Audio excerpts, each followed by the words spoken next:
Let me admit. Everybody, good morning, good afternoon, or good evening in the Philippines. And I'm gonna make,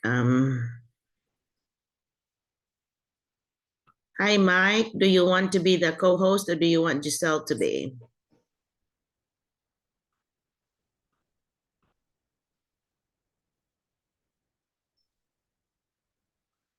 Hi Mike.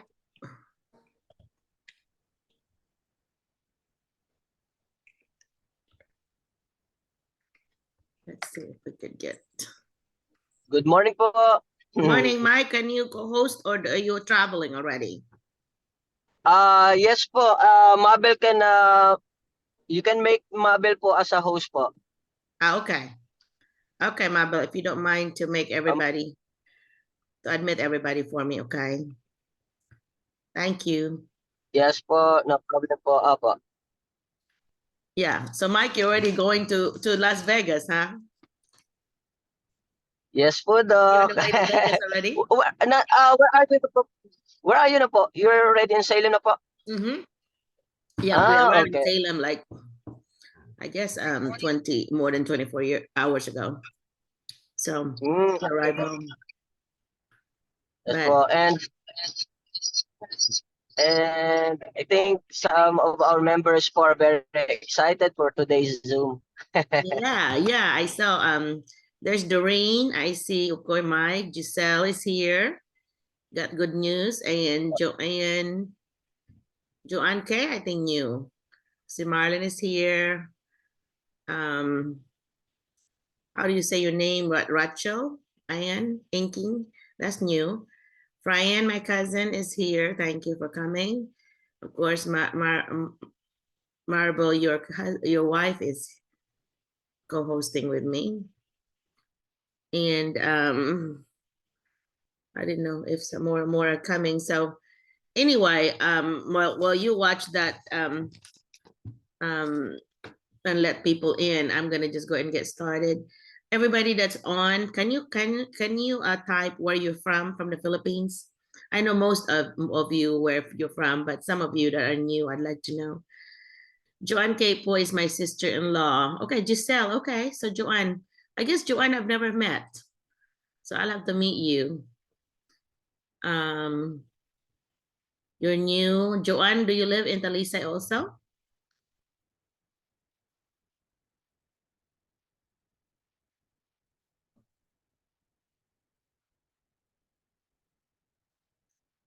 Joe Bell is in. Yes. Oh, you're in Saudi Arabia. Okay. Saudi Arabia. So Yeah, I think Doc po, Sir Joel did not hear what your instructions. So Sir Joel, I kindly type where country you are. yeah. Yeah, where are you from? So people will know. We cannot Yeah. unmute yourself. Why, how come? Let me see, maybe just maybe Marble, can you unmute everyone for me? Whoever, so they can talk, please. Doreen from Oklahoma's here.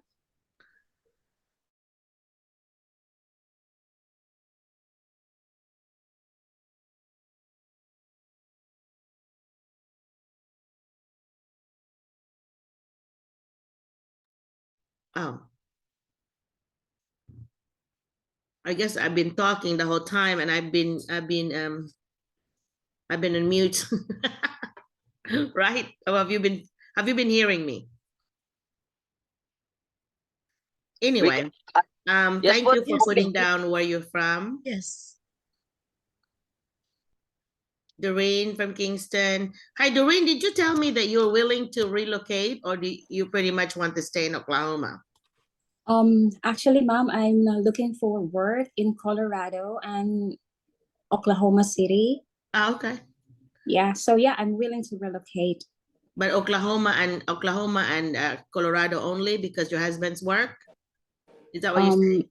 Yeah, we're looking for work in Oklahoma City and Colorado, so I'm looking for work in Work there. there. Yeah, I guess where your husband ends up with, that's where you're gonna look for work. Yes, That's the beauty, exactly. yeah, that's the beauty of teaching is there's always schools everywhere. So that's good. just like nurses, there's always hospitals everywhere. Okay, let's start with your cousin from Saudi Arabia, Joanne. Was it Joanne?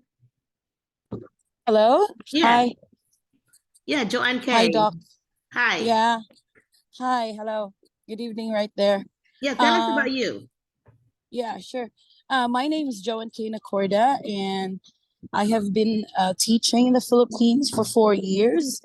And now I'm currently right here in Saudi Arabia. Actually, right now I'm outside, and I've been teaching a kindergarten here for almost 7 years. And I'm very much delighted to be here. Well, thank you. Do you in have a Zoom. camera on, or did you not want us to see your face? It's because like I'm outside. Oh, okay. So okay, yeah, I can show you my Yeah, I would face. encourage everyone to show their faces. Yeah, sure, but I think there's something going on here in my video. But maybe if I could fix this one, I could turn it on. Okay. Yeah. So thank you. what Yeah. are your teaching experiences? Just kindergarten, or do you have other grades you have taught?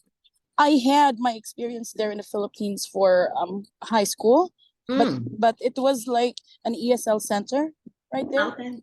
like Koreans and Chinese. And then when I moved here in Saudi, I'm currently teaching KG3.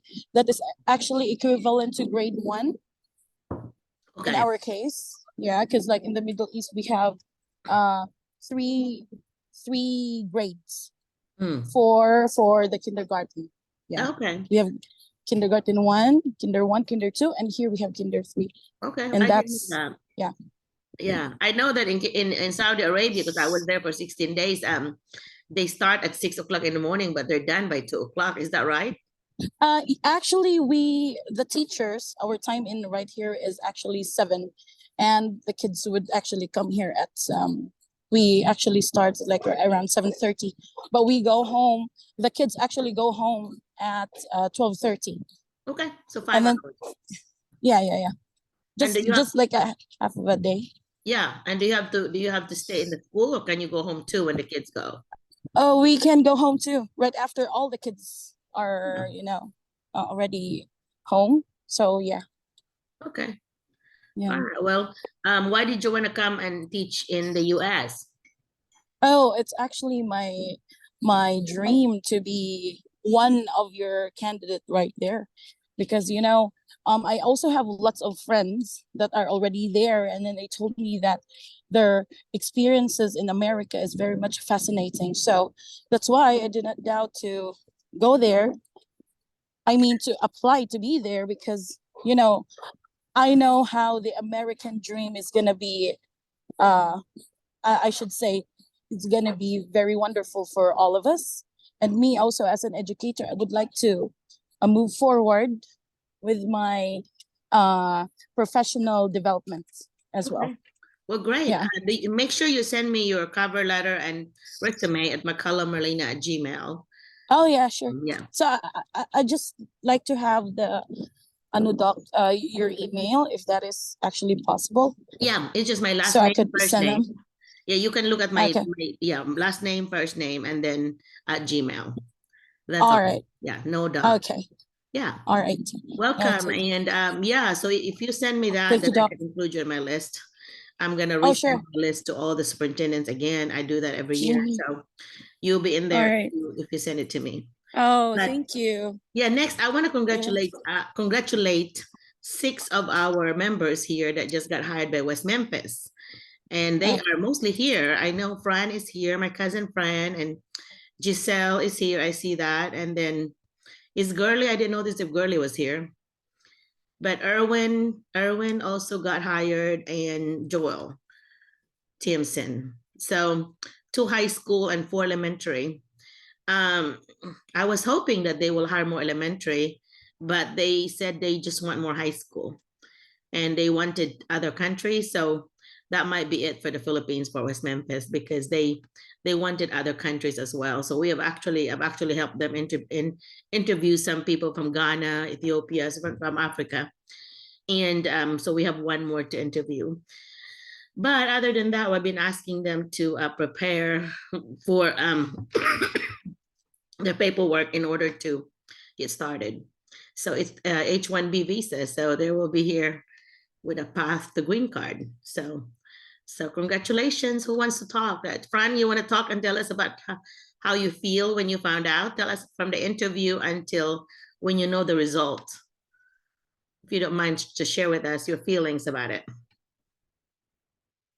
Okay, good evening, the Philippines. Good morning, Doc. Thank you very much. During the interview, I have mixed emotion. Why? Tense, happy, excited. But during the interview, thank you for your presence. It helps a lot. We totally calm.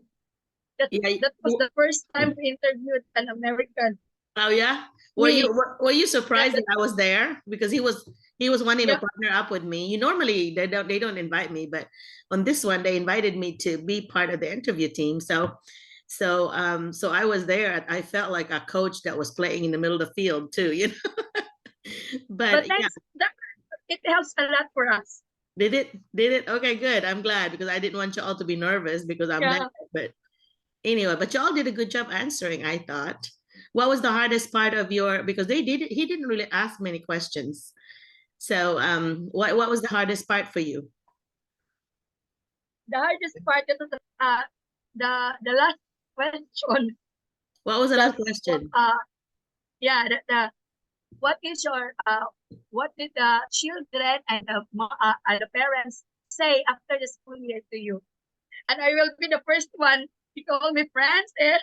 Will be the first one to answer. Oh my God. Yeah. What do they tell you? What do they tell about you after the end of the year? So that could be something that, I mean, you all did a good job by giving specific things that you did. And so you obviously you did a good job. It's so funny because I was put in a situation where he said he will only hire one elementary. And I was not going to be able to make up my mind on who the one that I need to recommend. So I had these 4 folks that I recommended. So I had Girly there, I had Giselle, I had a friend, and I had Marlin, who's the mother of Maria. And of course, Giselle and Girly are relatives, I mean, sister and cousin of Leslie and Abby here. And of course, Fran is my cousin. So I just put them there. I thought, well, maybe depending on how they do, that's who's going to get a job. And luckily, he decided to hire all of them. So decided all 4 of them. Lucky. Thank you very much. Yeah. We are so lucky, but you get you are more hired. Yeah, you didn't expect that, did you? That you were going to be hired too. You were only expecting maybe one will get hired, but oh God. Yeah, so that was cool. And so now have you, I sent you a list of documents to gather. I hope you do gather that. And so because like by February, we need to get those papers sent in, and they're going to pay for the premium processing of 2,500. So they will know within 2 weeks. So after we gather those papers, you send it to me, or well, both of us, and then we will send it over. And then within 2 weeks, we'll know if they need more paperwork or if you got approved or whatever. And so only one of you does not have masters. So the one with no masters, yours will be a little different. I have to do something else with your paperwork because we put it under with advanced degree. What happened is that in H-1B visa, there's only a limit of 65,000 applications for the whole world, you know, to come to the US on H-1B. But there's extra 20,000 for those with advanced degrees or masters and above. So Giselle, since you don't have your master's yet, you will be under the 65,000 limit, but the other 5 will be under the 85,000, you know, limit, that extra 20,000. So I don't know. Hopefully that will not be a problem, because in my situation, when there were 4 of them, that's the same situation. There was also one that did not have a master's, but there was no problem. So hopefully there's no problem at all. So Giselle, do you have anything to say? Giselle, do you know that he was really impressed with your interview because you were so global about it? And he said that you nearly cried because you were so emotional about your answer. You know, you're very, it's obviously you're very passionate. And he said, tell me again the name of that one that nearly cried. I really like her. That's what Mr. Kendrick said, Mr. Barbie. So Giselle, what was your impression of the interview? Yeah. Giselle, oh hey, Leslie, thank you for coming on. Hi, ma'am. She sent a message. She said she cannot unmute herself. Oh, I Yeah. wonder. Let me see if we can unmute her. Yeah, ma'am. Oh, it will be Marble. Hi, Marble. Can you unmute Giselle for me, please? She's the host, so I can't control it right now. Well, anyway, so Giselle was did an awesome job with her interview too.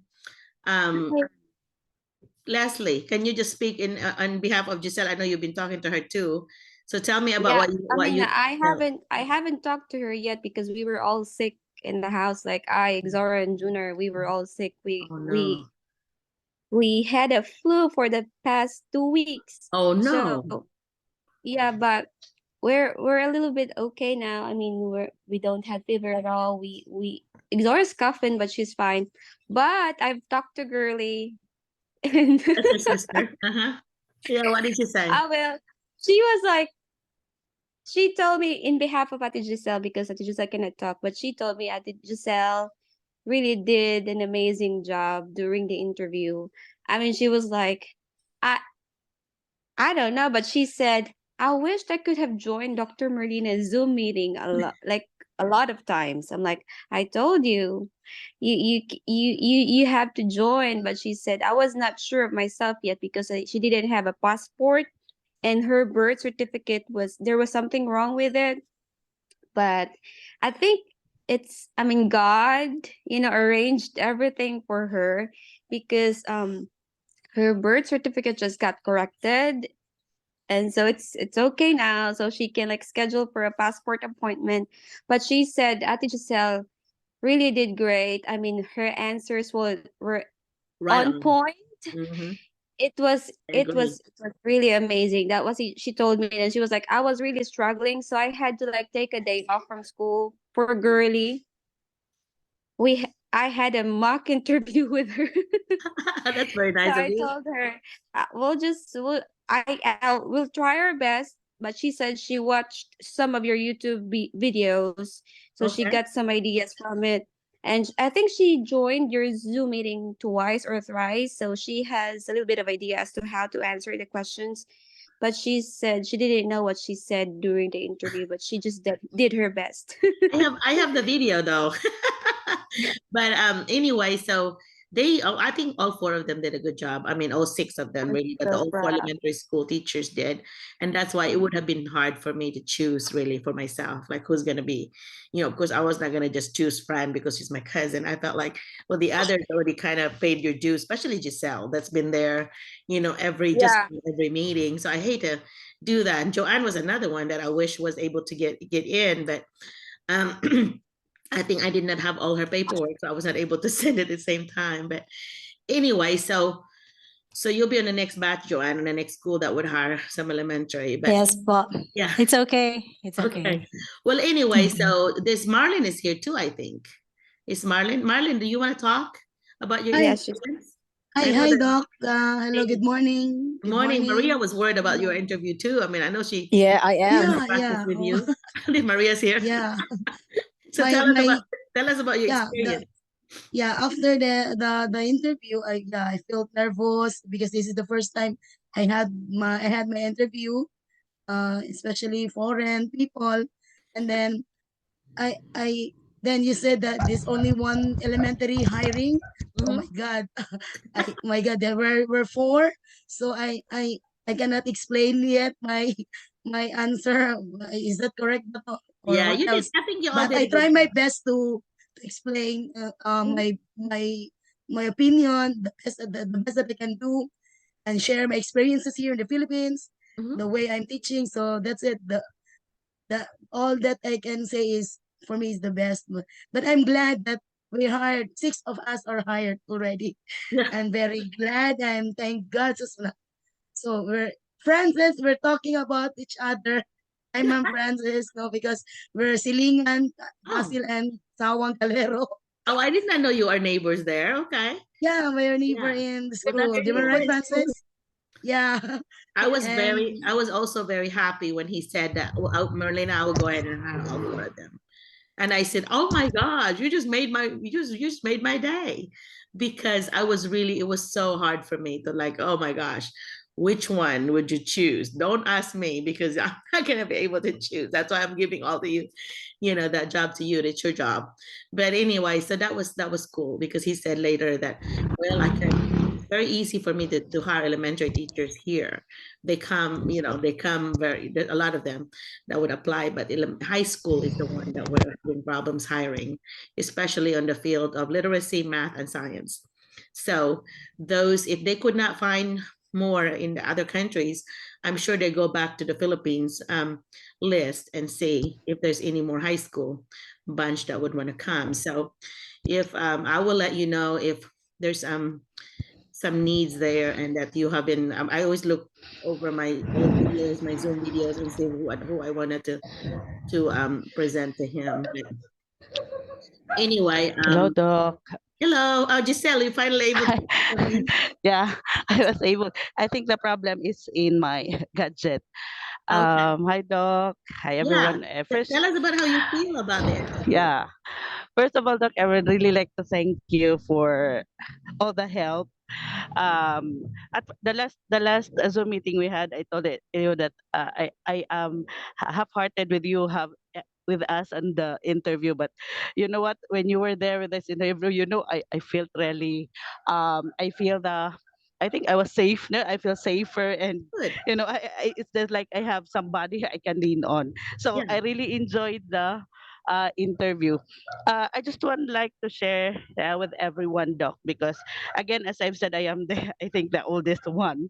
I've been in the Zoom for 1 year and 3 months, and I think I would be I'd be bragging. I have memorized your talk, for 1 year, and the things that you were uh, teaching us, and you were giving all the tips, and I guess I followed it during the interview, though I am very nervous at first. Me and Girly were chatting, and like she said, her hands is trembling while my stomach is grumbling.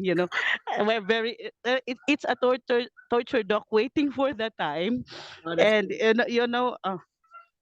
we don't know what will happen in the interview, but yeah, it was really it was enjoyable. I did enjoy the interview. It's just that I was that emotional at the last part of my introduction.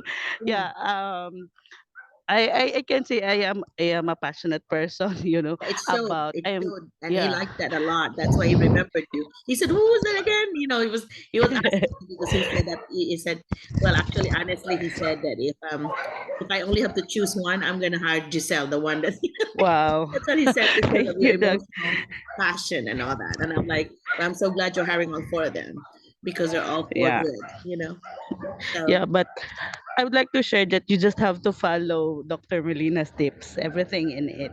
You know, I I really everything is there in the introduction, doc. I have followed it, like you have to like the include the I did not include the mission vision, but I included the goal for personal competencies. mhm. Yes, and I also what's that all was there in the na I just mura kog na mental background, but it's there in the tips that you gave. Everything was there. So I guess when you introduce yourself and everything is there, there's no problem at all. Yeah. There's no more further question, I guess. Yeah, but I think the question that kind of threw me was like he said, well, I want you to tell me about your personal and professional, and I'm like, oh, you're asking for personal too, because I've always told you that usually they do not ask for personal. But in Yes, his doc. case, he wants to know you guys. So he wants one thing like your family and all this stuff. So um Yeah, I wonder, he didn't ask for age, he just said something personal. So, but Yeah. you all kind of stuck to professional, which was good too. But so Joel, I want to go to see Joel. Joel Kimson, tell me about you. You have a very good your resume is so unique. You were looking for technology and science, person. Yours is loaded, so you're pretty much a given. And so, what was your experience with the interview? Hi, good evening, everyone. Thank you, Doc. You Well, welcome. in the interview, a little bit nervous, but smile matters. So when Doc Merlina and Sir Kendrick are smiling while doing the interviews, I feel comfortable with them. Good to know. Good to know. I was trying that. I was trying to be that for you guys because silently I can't really say anything, but I was just like, I just want you to show with my face that I'm there for you, Mm, And I was translating like why, for example, when Arian said something about he has been independent since he was 18 and mm, Kendrick's face was like he was confused about that, like why would that be something special, well it mm, is because in the Philippines we pretty much stay at home, to be mm. independent in the Philippines at that young of an age is a pretty good accomplishment, right? Yeah, And so that's why I mentioned that. I'm like, well, because in our culture this is what we do. Even in their 30s and 40s some men would stay at home or they would yeah, bring that's their right. new wife in. Mhm. And so yeah. So I think that was good that I Yeah, didn't know how awkward it would be, but yeah. Did it help you then? It did not. yeah, that's right. And then, of course, there were 2 or 3 questions. Mhm. And one of the questions was actually when he asked me, what are your strengths? Yeah, so I mentioned about my ability in IT Mhm. as a technical man, and at the same time, I can do teaching Mhm. about IT. So, I'm doing 2 things there. He also asked me about the subjects that I can teach. Yeah, the first subject, the second, the most hated subject that I can teach as the third one.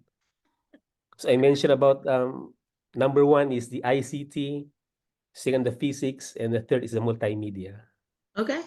Yeah, So yeah. and that's very nice of him to ask that because then he said that the teacher should be given a choice, that if there are Mm, choices that the teacher should be given their top choice if it's possible, mm, because that's when you do your best because that's your favorite subject to teach. So I mm. think that was good. Yeah. Yeah, that's right. Overall, that was a good experience for you Yeah, interview that's right. wise. Yeah, it was a good Yeah. experience. So I had one hardest question. uh-huh. Yeah, the hardest question is when he asked me, what do you have any questions? So, on my part, it's hard for me to ask questions. So I only ask about what is the population of your students in the school, something like that. So he That's a mentioned good about question. 9 to 12 only, something like that. Yeah, 9, 10, 12. And so I think that question would have been something you should already know if you researched their place. But of course, Yeah, yeah. the notice was so quick. I mean, you were Mm, notified and then you had the interview. You didn't really have much time in between. But mm, for others, if you have the time, you should always Google the school, mhm, Google the community and the school, find out the population, what kind of diversity in ethnicity do they have? Are they mostly black, mostly white, mostly Hispanic? What is it? You mm, need to find out about that because your answer could make a difference too. How much do you know about how to deal with kids in from a different ethnicity and ethnic background? So mhm, for those that are teaching abroad, like you are in Qatar, right? So yes. that experience should have been, you should, if you are in another country or you have been to another country, you should also use that as part of your answer. From my Mm, experience in teaching in Qatar, this is what I found out, that I was able to learn how to, how other children from other ethnic backgrounds do, how different they are from the Filipino kids, for example, and how I mm, dealt with it. So you kind of mm, use it as something, a tool or some kind of strength that you added to your strength, that you had an mm, experience that other people may not have. So, mm. but I think I'm telling you, I was like a proud mama. You all answered so well. And so I told Kendrick that he said, go ahead and tell them they're all hired. And I said, I'm not gonna do it. You are the one that's gonna have to tell them because you are the person from that district. It's not gonna be official coming from me.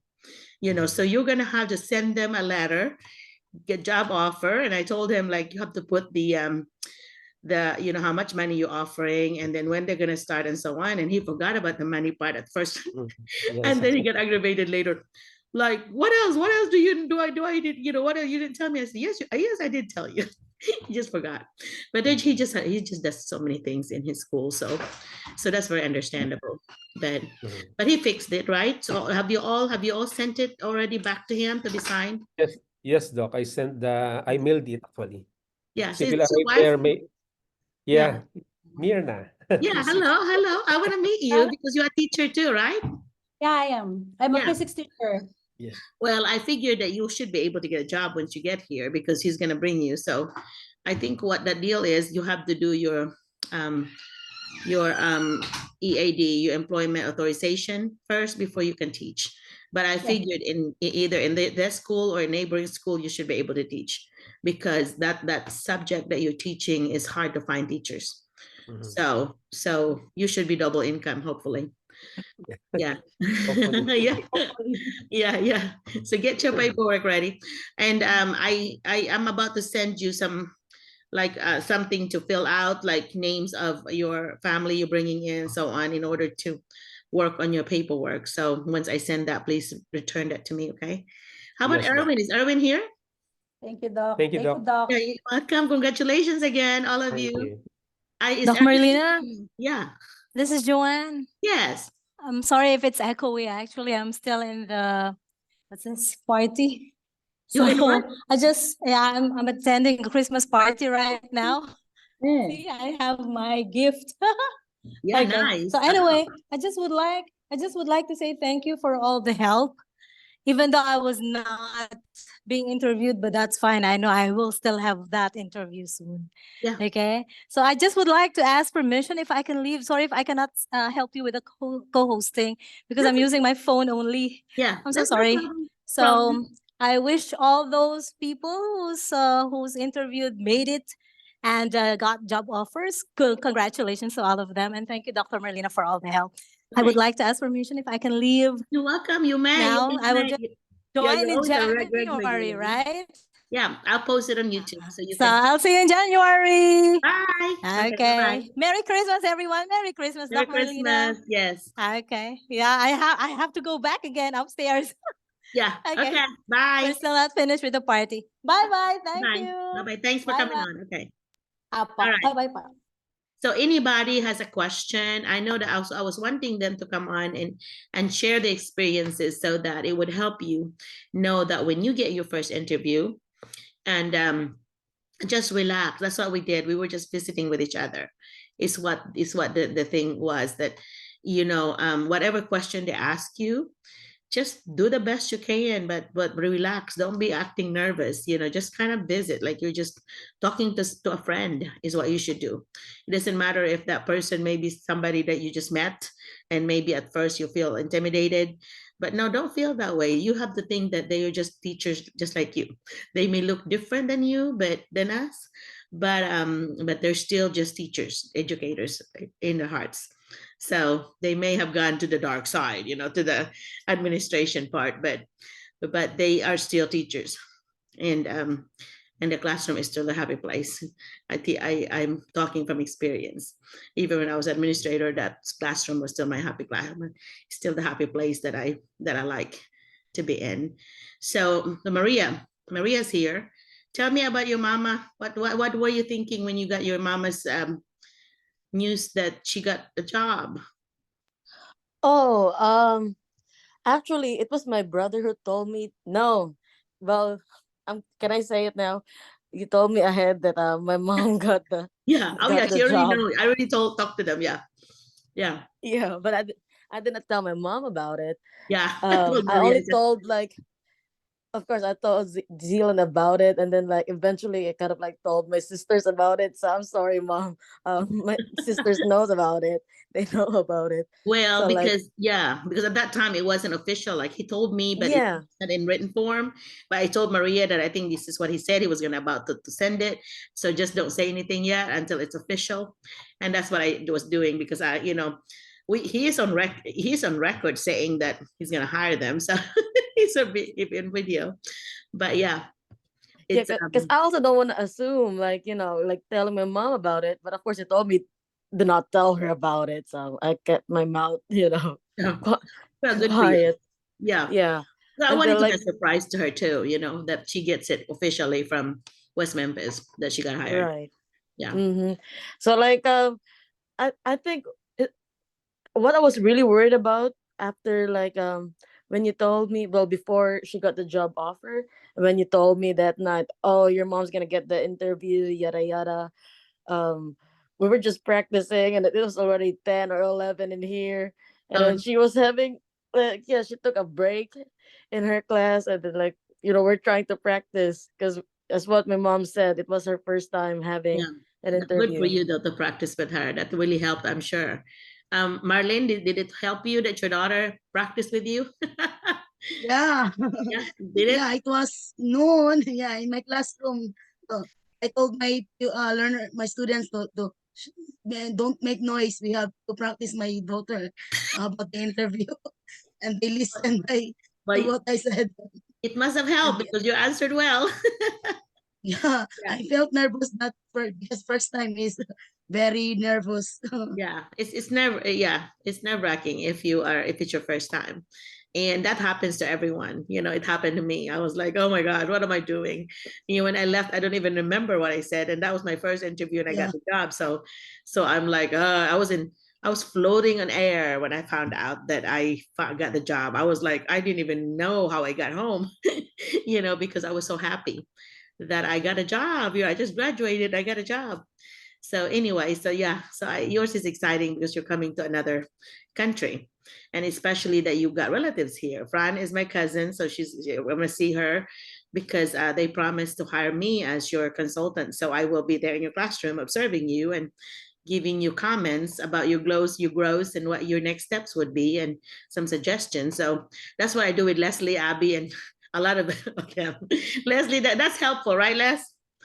Hopefully. I mean, that makes me, you coming in and out in my classroom made me a teacher that I am today. Oh, you're so sweet. She always gives me too much Yeah, credit. She's that so good. yesterday I wasn't expecting because it was her Christmas party. I received a lot of gifts from the kids and from the teachers. And I received one gift that says, I am a queen of the classroom. Oh, so And I'm cute. like, oh my God. But I think um all the credit, like 90% of the credit goes to you because Oh, yeah, at right. first, when you first came in, I know I was teaching, I know I did my best, but I think because I'm not used to the American educational system, I'm not used to how it should be done. So when you were there, you made me, I just don't know, but I had a list of things that I need to do in my classroom. You gave it all to me. You talked and I was like taking down notes Do you of remember? Do all you the remember things that I some of need to those, do in my Leslie? Can you classroom. find those? I wish you will share some of those with the No, others because I don't remember what I I said. have it in here. No, I think I have it. Do I you? think I have it in my notes and I said things that I need to do by Dr. Merlina McCullough. Well, some of It's in those are here. pretty To little do, baby though. this is what I had. It's May 11, 2023. To do, as suggested by Dr. Merlina McCullough. Display students' work. Let students present their work. Pretend you're the student. Let the students take down notes. You can do foldables.com. Equity should be present in the classroom. And you said I was doing it because I was calling all the kids. But I still take note of it. If in case I might forget it. Introduce other clubs because I think I did introduce 2 clubs and then you wanted me to introduce other clubs. Mm-hmm. And then continue using real life examples and experiences because I was really good at it, but I took the note down. I take down notes because I don't want to forget it. I should do gallery walk and I should make them do responsibilities. I can do thumbs up, thumbs down, thumbs sideways, or I can print smileys or whatever that I need to do for formative assessment. You told me to try Kahoot that it. Mm-hmm. And then I should wrap it up, after the end of the lesson. I should let them present and let others comment on their work. And do not just focus on grammar, do application. Those were the things that And she did all of listed. that, guys. She Yeah, did all of that. the next time you came in, I did everything, and you were like telling me, Leslie, I couldn't find anything to write for your glow. No, for you, I mean, girl. for your grow. I couldn't find anything. I'm like, because I did all the things that you told me the first time you came in here. And I thought I was doing my best.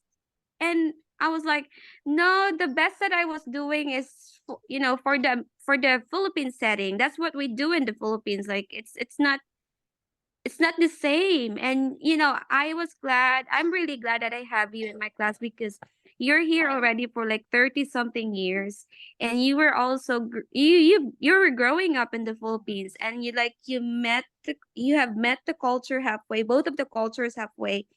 And it really helped a lot. I mean, that's what as I've said a while ago, the teacher that I am today, I think it is because of the all of the inputs that you have given to me.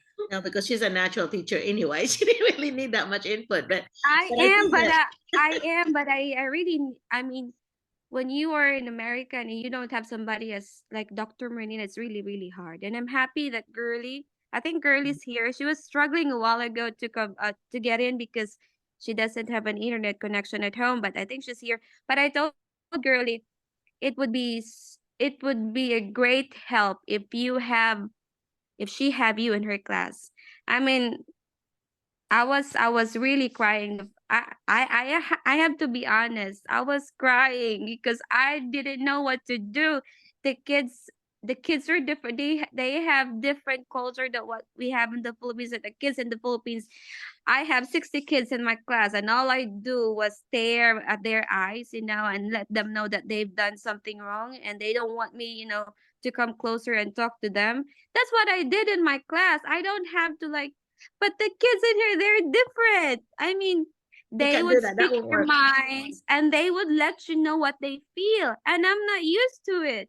So I cried. I talked to Dr. Merlina. I was calling Dr. Merlina. I don't know what to do about this. And she said, "Don't worry about it. I'm gonna talk to you." So the first week was really a struggle for me. But when you came in and they hired you and you have observed me in my class, well, it went well. I can say, my principal would always say, "Miss Cabones, you're doing great. You're amazing." Maybe because I've been through a lot, and Dr. Merlina was with me all throughout. Oh, so So sweet. thank you, So ma'am. sweet. Yeah, you're Thank you so welcome. But much. you're sweet, but no, you are an awesome teacher, Leslie. You have to know that. Don't give me that much credit because it's you. It's you all along. But same as Maria. Maria's an awesome teacher. Yeah. And she's one of No, no. the youngest teachers. So Maria, did you learn something from Yeah. me? Wait, I'm there weekly. wait, Mom Ellen, what Ate Leslie said, they're all true. That's Yeah, good. like you helped us like I'm gonna tell ahead since you're gonna be helping West Memphis teachers.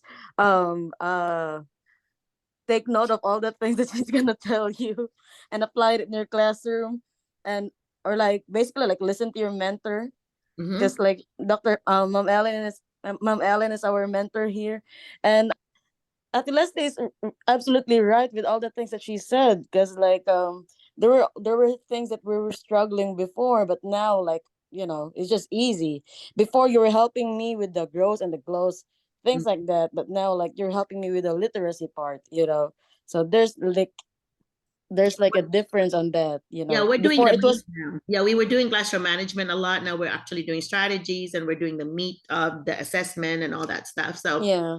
yeah, So it's more on like student growth this time, or any assessments or any things that we can help with the kids. But we before it was just like, oh, helping me, helping the Filipino teachers, like how we can adapt right away. And I remember a lot of things that she told me. And up until now, there are things that she told me, like I feel like, oh yeah, I should have done that. Things like that, like she serves as a reminder of what should be done in the classroom. Because there was one time, I'm gonna bring this, because there was one time like, oh, like the our principal talked to Miss Ellen, like, oh, I kind of like forgot. Oh no, I think I told Miss Ellen about it. I kind of like forgot about the objectives, like, telling, like when the admin like observes in your class, like Miss Ellen told me like reiterate the objectives again, like say it again to the class and discuss it to the class, even though you already discussed it at the beginning. So I took that in my mind, like after she told me about it, and like I got a good note from her principal after that. So that was a good thing, because like I was used with like, okay, done telling about the objectives and things like that, discussing it at the class. But then like my point is like I just keep on teaching, like even though there's an administrator in my classroom, like I don't really mind them look at my classroom. But when Miss Ellen said like tell them about the objectives, because there are administrators that are very big with objectives and things like that. So I did again, and I got a good job about that.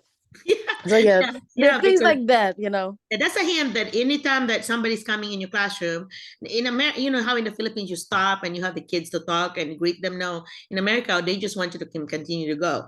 But they have a little checklist that they have to check and see what they're looking for. And one of them is objectives.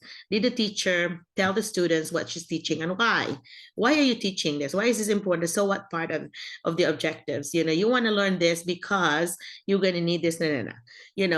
But so if somebody comes in, Maria already has done that. She may have been 20 minutes on her lesson. So she already had mentioned that, but the administrator wasn't there. So she would just say, hey, class, remember we were, beginning of the period, I told you that we are learning this, so you just kind of, then you insert it back in because you wanted the administrator to hear what you are trying to teach the students. And so it doesn't have to be your administrator. Sometimes it could be somebody from the Department of Education that's coming in, especially if you're in a school that needs intensive help. Like in that area, a lot of the schools are. And so the Department of Education, some big shots will come in and watch you, or the co-op, to watch you teach. And they are taking notes. And one of the notes that they have to find out is, did you state your objective? And did you, at the end, to wrap it up, and you reminded students, remember, our objective was this, did we meet it? So you're wrapping it up by looking back at your objective. That's why it's important that you have it down on, like posted, because you can just go back to it. Okay, did we meet this? Okay, which part of the objective did we not meet? Sometimes the objective might have 2 or 3 different pieces in it, and you may only have met part of it. And you can be talking about that as a wrap up at the end, and try to teach like bell to bell instruction. So that's when kids get in trouble, is when the teacher would only teach part of it. Like if it's a 50-minute period, and you only teach 40, and you have the kids of 10 minutes that they don't have anything to do, that's when they get in trouble. So I think Maria's one of her strengths is she does a lot of technology. So she would do what are the favorite games that you do with your students, Maria, to review? Blue Kit. Sometimes I do Gimkit, like just like Atlas said, Kahoot. Mm-hmm. Yeah, she does a lot of that kids love. And so if you see something that it only stopped and I still have this few minutes, and she would show them different things, some new things about like I've learned a lot too from like what that was that they tried to do, Maria, with the bouncing ball, that it will bounce. Oh yeah, I learned it from a video in the Philippines, like sensitive, like the noise sensitive ball thing. Is that what you meant? Yeah, I mean, like the students were kind of like I don't know how to describe how they were acting at that time, but remember how they were acting, because like they wanted. I think these teachers in the Philippines, like the thing, if it's a technology thing, like if they make a noise, and then like the balls will bounce, or something will say shh to you, so any noise it will create. And my kids would try to test it, and they would try to like make noises too. So that's what there are things that yeah, because they want to make it bounce. Yeah. Because I have like 7, 8, and 9, and they're still kids. They still act like kids. Yeah, but I think, but you showing new things like that. Anytime that you learn something, you remember something, and it's technology, it's always good for the kids. And luckily, her school has the technology in the classroom, smart board in the classroom, and that's something that if you don't have that in your classroom now in the Philippines, that's something that you will be taught to come here, and you have this huge screen in front of your classroom instead of you have a board too, but regular board, but this one is interactive board. interactive board that you just like touch screen and you just showed videos and all kinds of things in that board. And so that's pretty handy. And you're very proficient with that, Maria. I'm very awkward with that now because I used that a few years back, and now it has really been improved.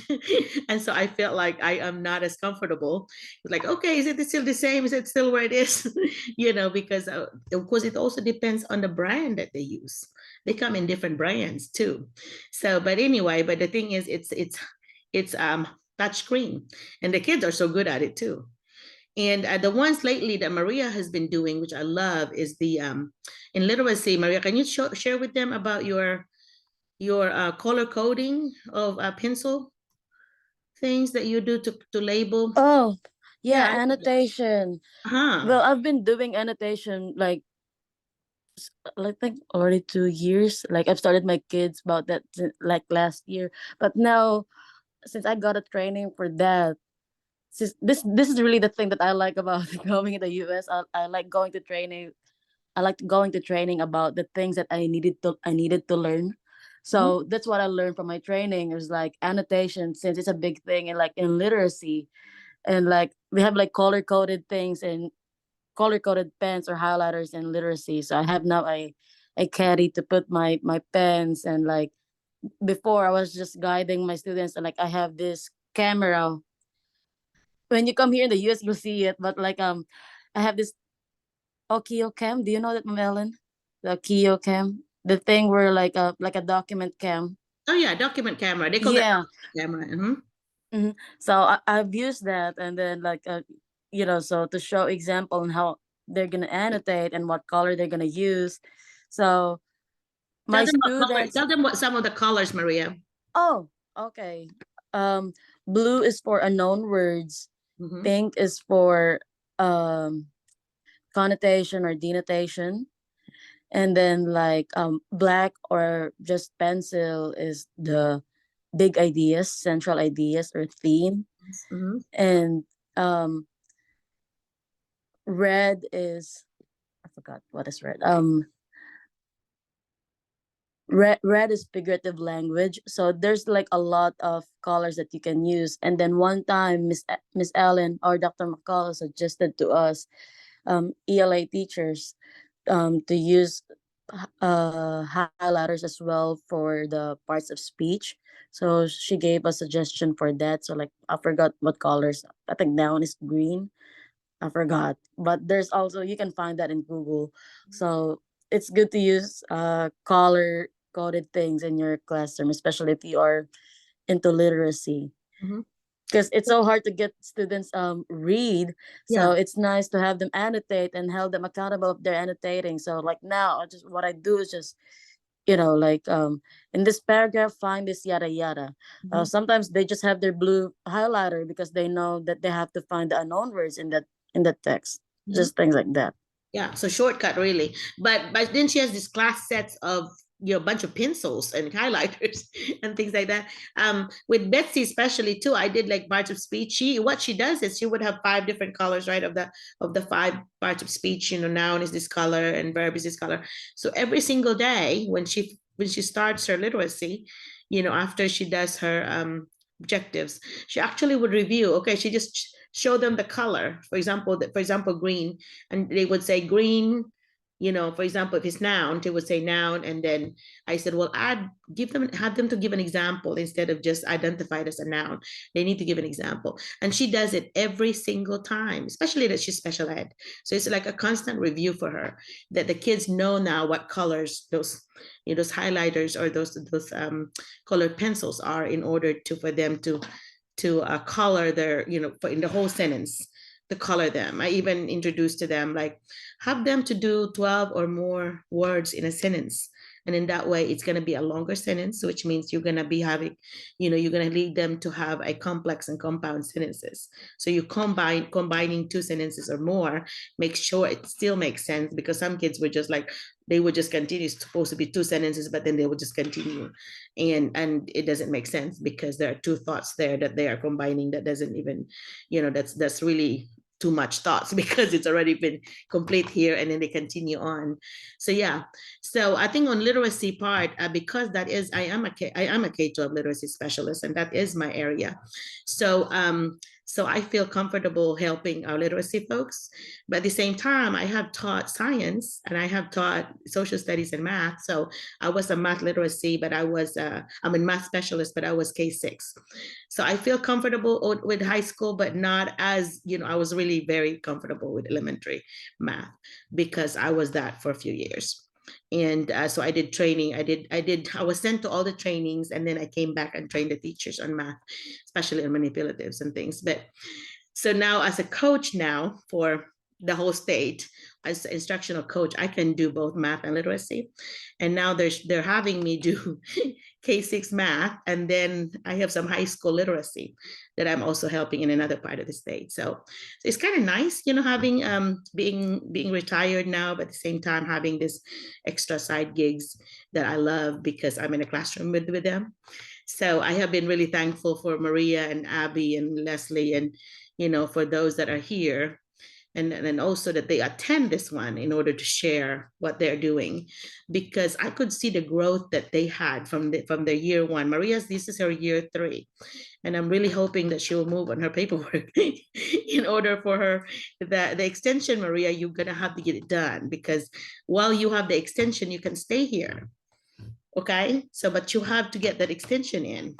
So anyway, I'm gonna have to really talk to your boss about that. But Yeah. it's another conversation, because what the deal is with J1, because she is under J1 visa, she had, after her 3 years, unless she files for a NIW or national interest waiver, which is really a form of green card. Once that's approved, you pretty much get your your green card path. Then she has to go back. There's a 2-year physical presence requirement. That's so 3 years in America, then 2 years you have to go back to Philippines and teach what you learned here, and then you can come back again here after the 2 years in the Philippines. But if you get the waiver, that means that you can just teach straight 5 years instead of having that 2-year break, and then most of the schools that like the teachers, they would go ahead and apply for for the visa that will give you the green card. And that's what Maria's boss wanting to do. But without the paperwork, I don't know what's going to happen. That needs to happen, because if your mama's going to be here, Maria, she needs you here. So, so anyway, so that's another conversation that we'll have one of these days. But we'll have to just enjoy our break right now. Yes, ma'am. Your last day, Maria, or no, not yet? No, I think just like with Ate Leslie, our last break is next week on Wednesday. Okay. Yeah. Leslie, by the way, I'm going to be at your school Monday afternoon. Yes, ma'am. Yeah, you remember? Okay. I'm looking forward to it. By the way, Girlie is here. She was having a hard time getting in because she didn't have an internet connection at home. We didn't know what happened, but also I just need to listen to her because I need to prepare the things that I need to bring for the party this afternoon. Okay. By the way, Maria's gonna be helping me, and Dina's coming with me. Jing, she is not 100% sure yet because Jairi just had a fever last night. And it was really, really high. One of our boys gonna sing. Yeah, but Jairi had a fever, but she said if Jairi's gonna be okay this morning, she's gonna come with us. But Maria's gonna be there, Dina's gonna be with us. And so the two of them are gonna be helping me with the games. But yeah, I just have to listen to my sister. Okay. Before I go. Yeah, Girlie, do that, Girlie. We have what she's talking about is we have a Christmas party here locally in my area. That's where my sister lives, 45 minutes from me. And I'm the host, I'm the MC of that. And there's this huge one that there will be more than 100 people there, easy. Sometimes maybe 200. But that's one of the biggest ones. And they have so much food. Like tables and tables and tables full of food. And they're so organized because they have this little uniform, container thing with the little food warmer thing that's really an arranged. So they've done this for years, so they know what they're doing. So they have done decoration, and I said, hey, reserve some tables for the teachers because I want them to be together, to sit together. So they said they were supposed to reserve some tables for you. So that's why they wanted to know how many, so they know how many tables to reserve. And I said, well, go ahead and do 2 for sure. So anyway, so we'll see. Arlene is supposed to take care of that for me. So All yeah, right. so they're gonna. Well, you're gonna But be on the thank you microphone so and much. explain the game, right? You want to be able to explain the game, right? Like you did last. Yeah, I can explain the games. I Okay. mean, Maria and I, or Dina and I, everybody will take turns explaining Okay. the games. Good. Maria, you should be talking to. I cannot be the only one. This is a good practice for you. Okay. And we're gonna take pictures of you guys for your J1, paperwork showing your community involvement. So that's why Yes, it's ma'am. good that you take turns. Yeah. Thank you so much. Yeah. All right. Well, here's Girly. Girly, Girly, what's up come with you? on. I'm excited that she will be with her sister. I know. I Good can't evening, wait. Doc Merlina. Hello, Girly. And good evening to my sister and to all the teachers here who's here tonight. Um I really had a hard time to connect because we don't have internet at home, and actually I am in the neighborhood, like I am in someone else's house tonight just to connect to the internet. And really I really struggled tonight, but I'm grateful that I am able to come or attend to the Zoom meeting tonight.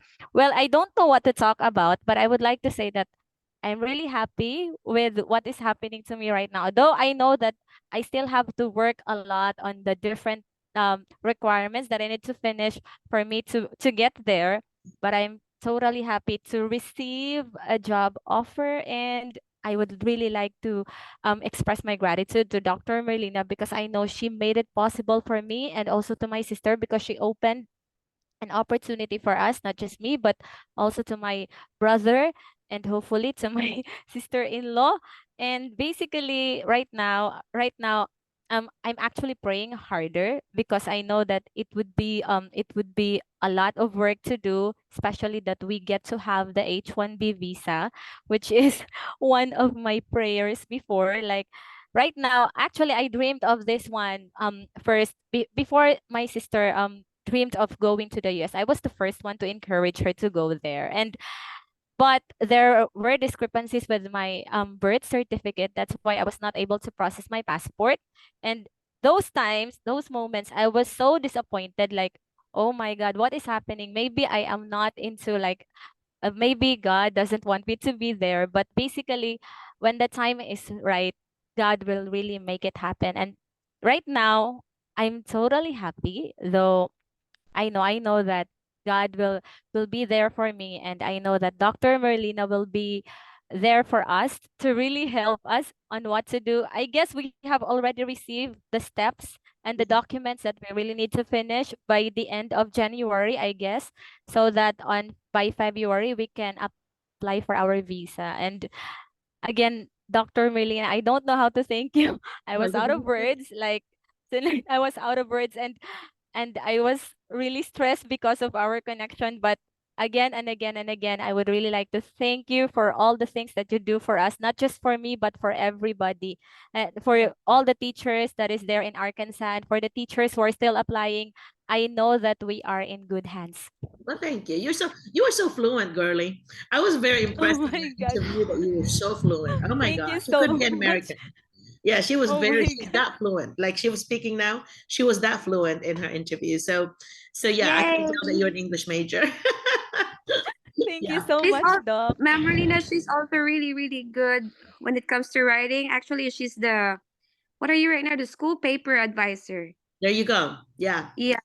I was thinking some of you who are, later on in some of the workshops I do in the summer, I might invite you to come and join me. And when you do, we get paid for that. I will pay you too.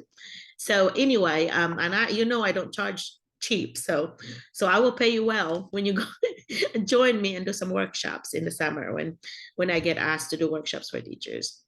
And for those new ones, I do not, I mentioned charge. I don't ever charge you guys, but when I charge the school, I do charge $1,000 a day.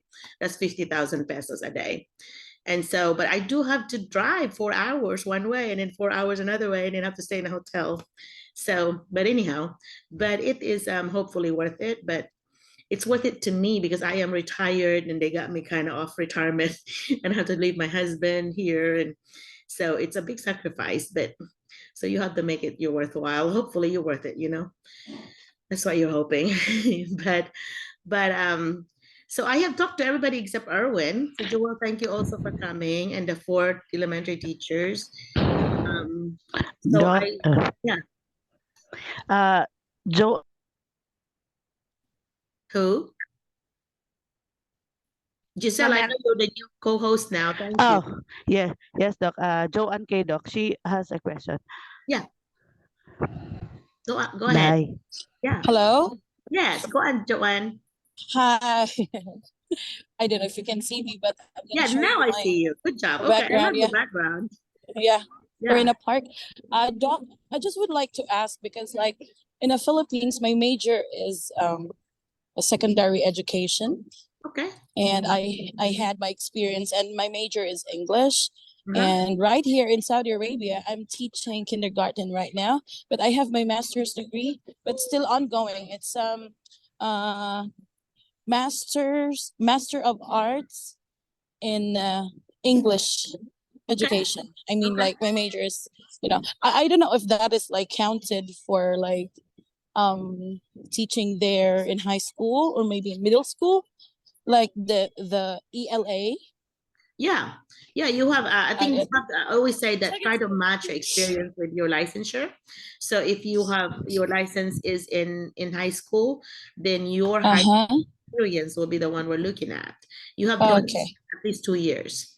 I think they say 3, but in the paperwork, I know this is just 2, but I always had been saying 3. So you need to Okay. have 3 years of experience. So before you would can- that be like valid? Because now my current work is a kindergarten teacher, English kindergarten teacher. So I didn't know if that is You had like how counted. many Or... years of high school have you had teaching experience? I had like it's an ESL center, Doc, actually, but I was like handling middle school and high school. Okay, right well, there. you're at high school. For how long was that? It's like almost 4 years. Okay, It was that's like after that I came here. yeah, I Yeah. think you should be fine. And I think the other important All thing right. is you have to be teaching now, full time now. Yeah, If yeah, you're yes, I not, you're am. not gonna be approved because you Yeah. have to be currently teaching. All And right. yeah, so it's important that you do not quit your job or anything because you don't have a job this year, then you're not gonna be. I know Oh what you yeah, want, that's not the gonna be like KPJ counted, one. right? Yeah, they won't even consider you. Yeah, so you need to make sure you Mhm. are currently teaching. Yes, I am. Thank Yeah. God. Yeah. I am. Yeah, you need to be Yeah, all currently right. teaching. Yeah, because I Okay. remember that we were interviewing somebody from another country, and I just noticed because I always look at the resume and I always look at the licensure, and I noticed that Uh-huh. one teacher was like had a major in math, but her experience was Okay. English, and then she's not teaching. Mm. He's not teaching now. So I told Mr. Kendrick, I'm like, Mr. Kendrick, you might want to notice this. So this is what's going on. So I doubt that this would be approved in the visa. You'd just be wasting $6,000 of your money because, excuse me, I think I got a cold on our trip back from Vegas. But anyway, so yeah, so he noticed that. I said, yeah, I said, I didn't know that is a thing. And I said, yes, it is a thing that you have to notice that they have to be currently teaching and you have to match the licensure with the experience. So Okay. very important for everyone. I know in the Philippines, sometimes you have a major in high school, but then you are teaching elementary. That happens some. Oh yeah. I know this, but you need to make sure that you have at least some experience in that area, in that level, because if I'm a principal and I'm hiring somebody from the high school, I do not want to hire somebody that only had elementary experience. That's not going to be right because I don't know how you would handle the older kids and vice versa. So it's important that you match those experience with your licensure. Okay. So Marlon, for example, what grades have you taught? Today, yes, Doc, grade 6, Doc. Okay, 6 was the highest, right? So if you ever Yes. decide to teach a higher one, all you have to do here in America is to take a praxis test. This is a test that everybody has to take anyway. So for elementary teachers, you have to take all the praxis for the 4 core areas. So you have to do your math, your science, your social studies, and your English. But if you want to do, if you're an English focus, then you can take the next level. So if you're only up to 6, then you may want to take the next level to the high school or middle school or junior high, whatever they call it. The configuration and the school levels here is up to the school. So for example, you have in a school that I taught, in a small school, they have K6 and then they have 7-12. That's it. But on the bigger school that I was administrator in, we had a kindergarten center, so only kindergarten, and we had a 1st grade, 2nd grade, 3rd grade building. So they're called primary. And then they have their intermediate, which was 4-5. And then they have their middle school, which was 6-7.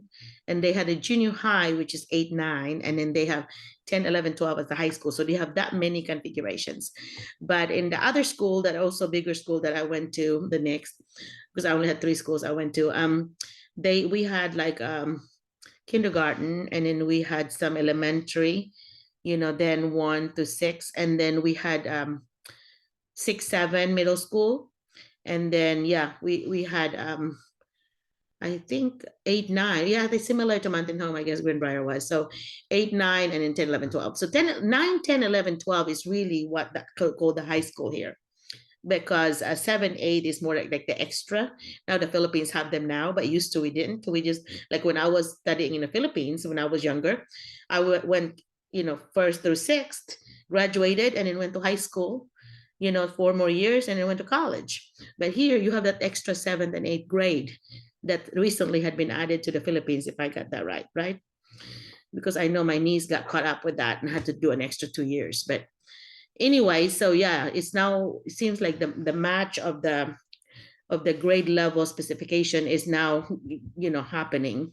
Before it was like you go 2 years less, but you go longer. So if you really figure it out, you go the same amount of time, because in the Philippines we start really early and we end really late. Well, here in America, most of the time teachers have to be in by 7:15 in the morning, and then you'll be done by 3 o'clock or 3:30 the most. So more of 7 to 3 is what it is. And then a lot of times if they have some meetings or whatever, some schools are very good about, like, if they ask you to stay at least an hour or more, they pay you for that, your hourly rate, usually $50 an hour. And but some schools don't, especially if they're small school, they don't have that much money, so they can't do that. They'll just ask you to stay extra 30 minutes or whatever, and they don't pay you. But if I were you, I will not be nitpicky about that. If they want you to stay, stay. Don't be complaining like, do you pay me? Don't do that.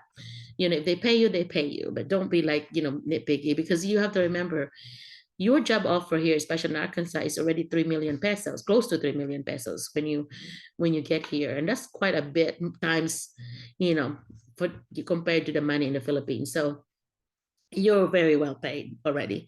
And like Helena, where Mike is, they were given $5,000 bonus. So they were given, what would that be, about 300,000 pesos just to bonus. You gave it to them. So they had some extra 5,000 they didn't know that was coming, and they were given that, all the teachers. So, and if you teach in a school that's really good, with a really good score or good growth, then the school will get money, and then they give the teachers that money. So like in Salem, where I live, every year they get some growth money. So they get at least $1,000, at least 1,500 sometimes, of growth money, just for student growth, the scores of the students. And when they have grown, then the teachers will get money. So really like a reward thing. There's an incentives from the state. So there's a lot of any little extra money thing that you can do, especially tutoring. A bunch of the local teachers might not want to tutor because they don't want time with their families, but the teachers from the Philippines were like, yeah, we'll tutor. I know Abby was like $45 an hour. That's an hour. That's about 2,500 pesos and an hour. So that's pretty good if you do 2-3 hours of that. Yeah. So anyway, so thank you so much, West Memphis. Thank you so much, Leslie and Maria. And I want to go talk to the others as well. I know I have some new folks here. Doc, Yeah, Giselle, Ma'am Cherry, Ellen. Doc has a question. I think she is go ahead. new, Go Doc. ahead. Ma'am Cherry, you can now talk. Ma'am Ellen, can I just say bye to Yeah, bye. everybody? Hey, we'll see you. What time are you coming here, Leslie? Are you going straight to Mountain Home? Yeah, we are. Okay, we'll see you there. Okay, Bye. find the reserved See you, table. see you. Yes, Okay. ma'am. Bye, Thank you, ma'am. Day. Bye, Bye. Day. Bye, Bye. everybody. Bye. Bye, girly. Bye to Giselle. Bye, Ate Maria. Bye, See Day. you Bye. soon. Bye. I'm gonna say bye to Ma'am Ellen. Bye bye. Hey, Maria, I'll see we'll you see later. you later. Okay, bye-bye. Yeah, bye. Okay, I Ma'am think they're Cherry, getting ready for the party, so I'll be doing that when I get done. Okay, so what is it, Aaron? I think there are lots of them who wanted to talk, Doc. Okay, well, I would Teacher let you Rain call po. then, okay? If you don't mind. Teacher Rain, you can talk now po, sir. Or Ma'am Rochelle, anybody. Ako po, ma'am. Okay, go ahead. Okay, Oh, sige, Cherry. you go. Cherry, you're new, Ma'am, Cherry. yes, my name is Cherry po. Currently po, me and my husband are on this meeting. His name Okay. is Rain there, Teacher Rain. So, ma'am, nandito po, we're here in Thailand right now. Okay. I haven't sent my resume yet because I'm unit earner, 18 units lang po ako. But I do have let and I'm currently teaching in Thailand. I'm not sure if I'm qualified. So you have to So have I'm just degree. So you don't have your bachelor's degree yet? I have 18 units of education. Sa PRC is social studies po siya. So my bachelor is business administration. So I Okay. have PRC. I'm ano po, pasado po ako ng let, kaya lang yun nga 18 units lang ako. Tapos nandito ako sa Thailand, nagtuturo po ako ngayon.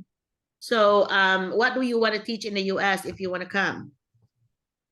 I'm currently teaching elementary po, and on January I asked yung school ko na pinag-enrollan ng Educ to give me an additional units, and they said they will accept me, but I'm not sure if I can apply right now. But Yeah, I'm you just can't. asking you. Not until you get your transcript that shows that you have the whole degree.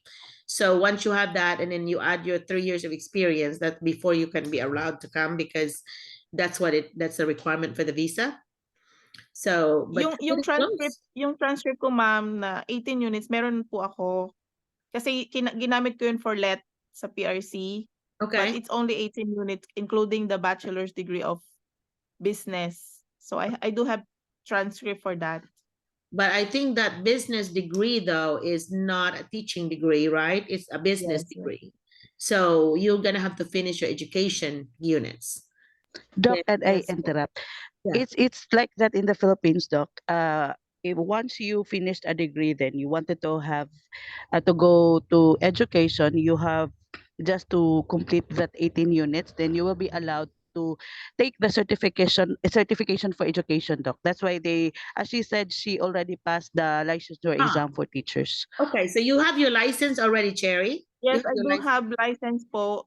Social studies po yung nasa PRC ko. Okay. And actually, I just renewed my PRC last March. April ba yun? Umuwi kasi ako ng Pinas. And I do have, kompleto po ako ng documents. It's just yung transcript ko po is 18 units kasi yung edu. Pero I'm taking 9 units pa lang kasi yung SPED ko. So, hindi pa ako papa-FC kasi 9 units pa lang. Pero I enrolled naman sa SPED. When you, like, for locals here in the US, because we have so much shortage of teachers, anybody with a 4-year degree can actually switch into teaching. They call that a non-traditional licensure.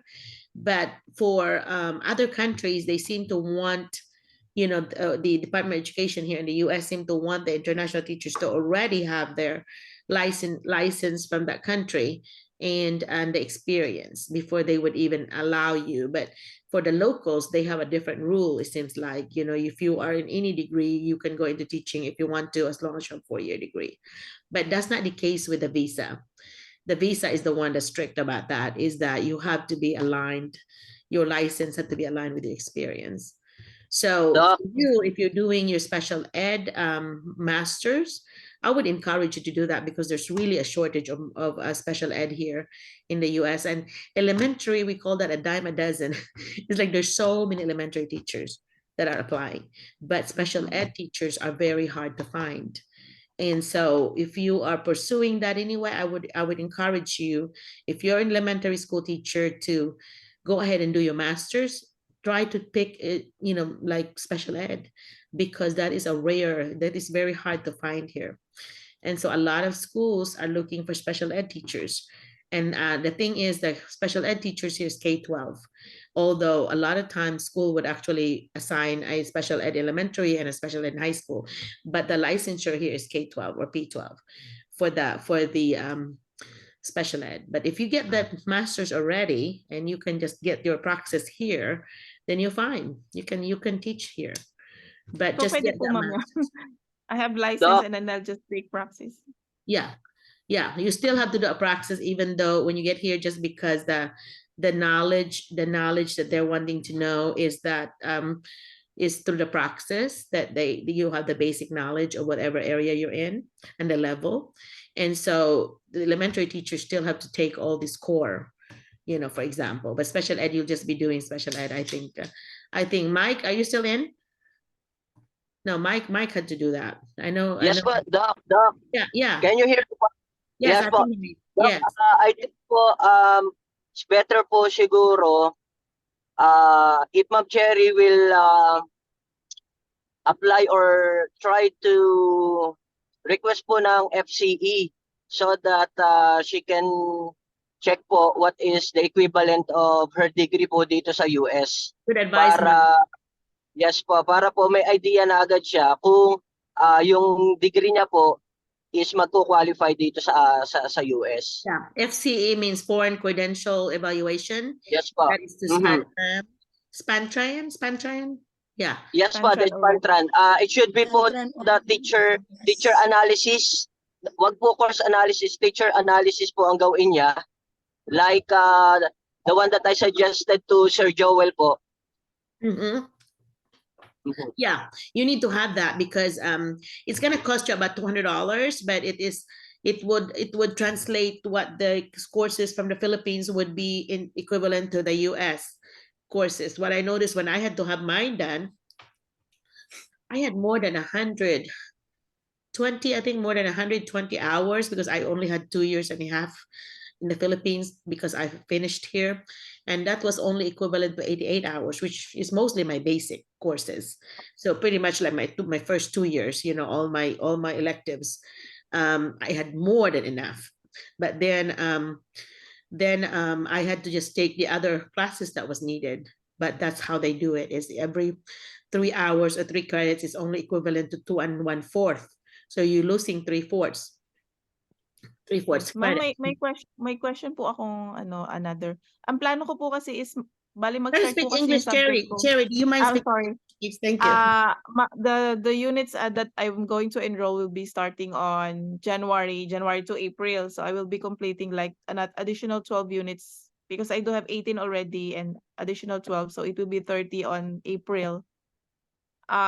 If I'm going to have my FCE, is still okay. I mean, it will be finished on May, I think. I So would wait till then because then you have to oh. pay again with a new one. So I would finish. Yeah, that's planning. Yeah, I would. That's what I would do. Otherwise, you'll be wasting $200 because you have to do it again with the new things you finished, right? yes, That's ma'am, what I would that's right. do. It's wait. What So do you I'm hoping that I can still apply on that day. I mean that month, May. Yeah, Can yeah. start my application.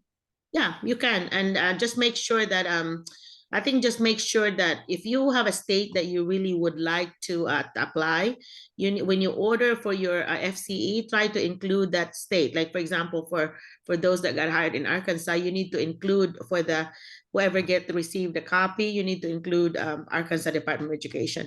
That way your result for the FCE will go straight to the Department of Education and they'll have it on your file. So when you file for your license here, reciprocity they call it, then they already have a file of yours from your FCE. So if you don't have that done, you need to make sure that you have a copy of that when you come here. So Thank you po.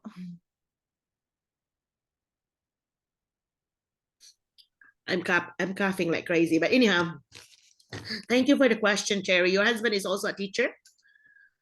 Yes, ma'am. He's listening, right? He's also in this his math major and have ano na, FCE already. He also got his license yesterday from Maryland. Hello po. I think Doc Merlina is coughing po. So let's just wait for her. Okay. Yeah. So my Anyway, husband po so is see, look at coughing like crazy.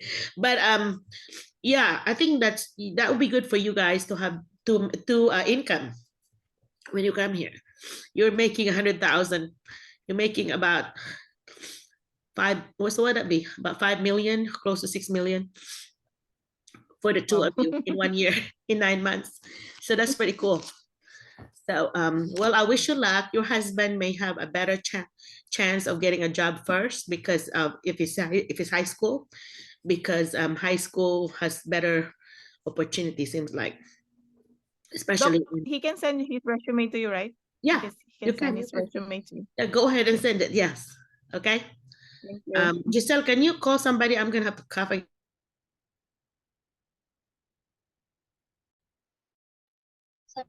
Ma'am, Okay, Ma'am Doc, Cherry, Ma'am Cherry, Yes po. ma'am, about dun sa sa license ng husband mo, it's better yun po, advantage na yan because some of the teachers who applied here in the USA, they use it and mostly they receive a lot of interviews, invitation to interview.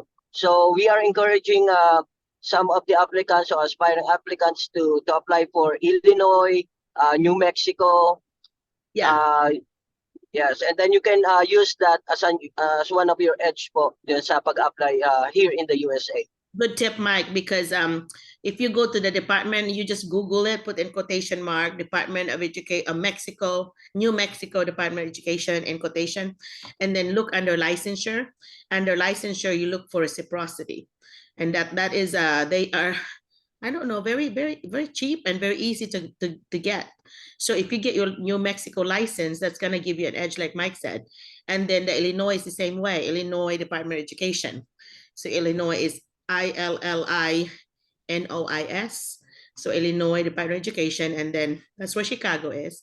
And then so then you find your license under licensure. There's always a search there when on their homepage for the Department of Education. There's a search. Just type licensure, and then under licensure, just look for how you do reciprocity. Most states, do reciprocity. That means that they honor each other's license. So if you have a New Mexico license and you apply for Arkansas one, then they'll just honor that they will transfer it because you already have a license from another state. Although that's kind of funny with the Department of Education here in Arkansas, they really frown that. I know one of them that I taught, I used to work there. And so one of them that I talked to, they said, Merlina, I really do not like that. They are getting a license from another state, but they're not teaching there. Why are they getting a license there?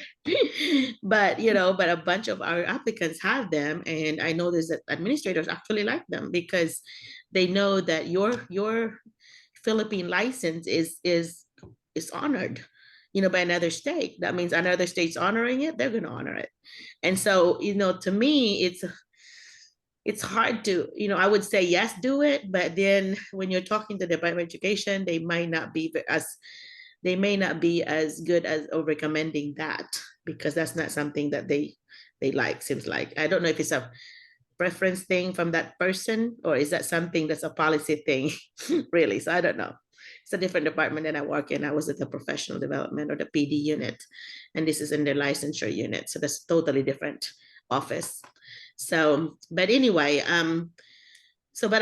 that's a good idea, really. It does give you an edge to me. If I were an administrator, I have somebody that has this and they come from another country, that would kind of give me a little kind of peace of mind that, oh, this person can get the license in Arkansas because look, it already has he or she already has a license from New Mexico or Illinois. Those are the two states that are easier to get licenses from. That's why people are using them. New Mexico especially, they're really getting a bunch of licenses from New Mexico. So does anybody know the requirements? Who has done that? Knows the Ma'am, I requirements? just want to ask, Huh? ma'am, good morning. I just want to ask, I have an Illinois teaching license already.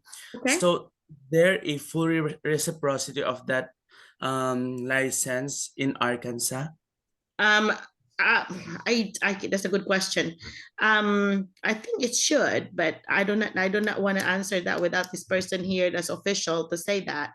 But I know other states would. I do not know about Arkansas because they're so picky about it. So because when you read the Arkansas licensure, it would say if you are from another country, you have to do this, this, and this. And one of them is saying we have to pass TOEFL, which is TOEFL, teaching of English as a foreign language. So you have to you have to take that TOEFL test and then make a 76. I think it's out of 125, and then you have to get 76 in order to considered passing. And I know Maria and them and Abby and them, they already took it. They took it the first time and passed it. So it's something that, very doable. Of course, these are smart kiddos, smart teachers, but you can 100, Doc, 120 po, all 120. Okay. areas after 30. Okay. So 120 and 76 is 76 is the passing, right, Mike? Yes, po. Right? Yeah. Passing is 76. Yeah, Mike also passed that one. So I think Mike, did you already take it before you even came? Is that Yes po, Doc. I took my TOEFL in Qatar po. Yeah, Joel, I would recommend that for you because you go to ets.org and go ahead and apply and I already coach Sir Joel. Yeah. I thought po. Yeah, Mike, will you share the Mark, link? kami din. Yeah, share the links of the of those practice things, Mike, resources. Yes po, Doc. I created the GC po dun sa 6 newly hired po. Okay. And then I invited you to also po dun sa GC and Ma'am Abby and Ma'am Leslie and also Maria will help us in coaching our 6 newly hired teachers po. Well, invite me in there. So if I see something that I could Yes answer, po. I will be glad. Yes po, I added you po as the admin po dun sa GC din. Okay. Well, yeah, I'm confused because I thought that was just one GC. So now you tell me there's 2. Okay, I'll pay attention to that.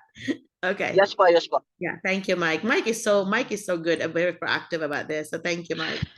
Yes, Doc. Someday, Mike, when you become citizen, you have to work for my agency because I'm in the process of so anyway. All right. Yes, so ma'am. who else have we not talked to?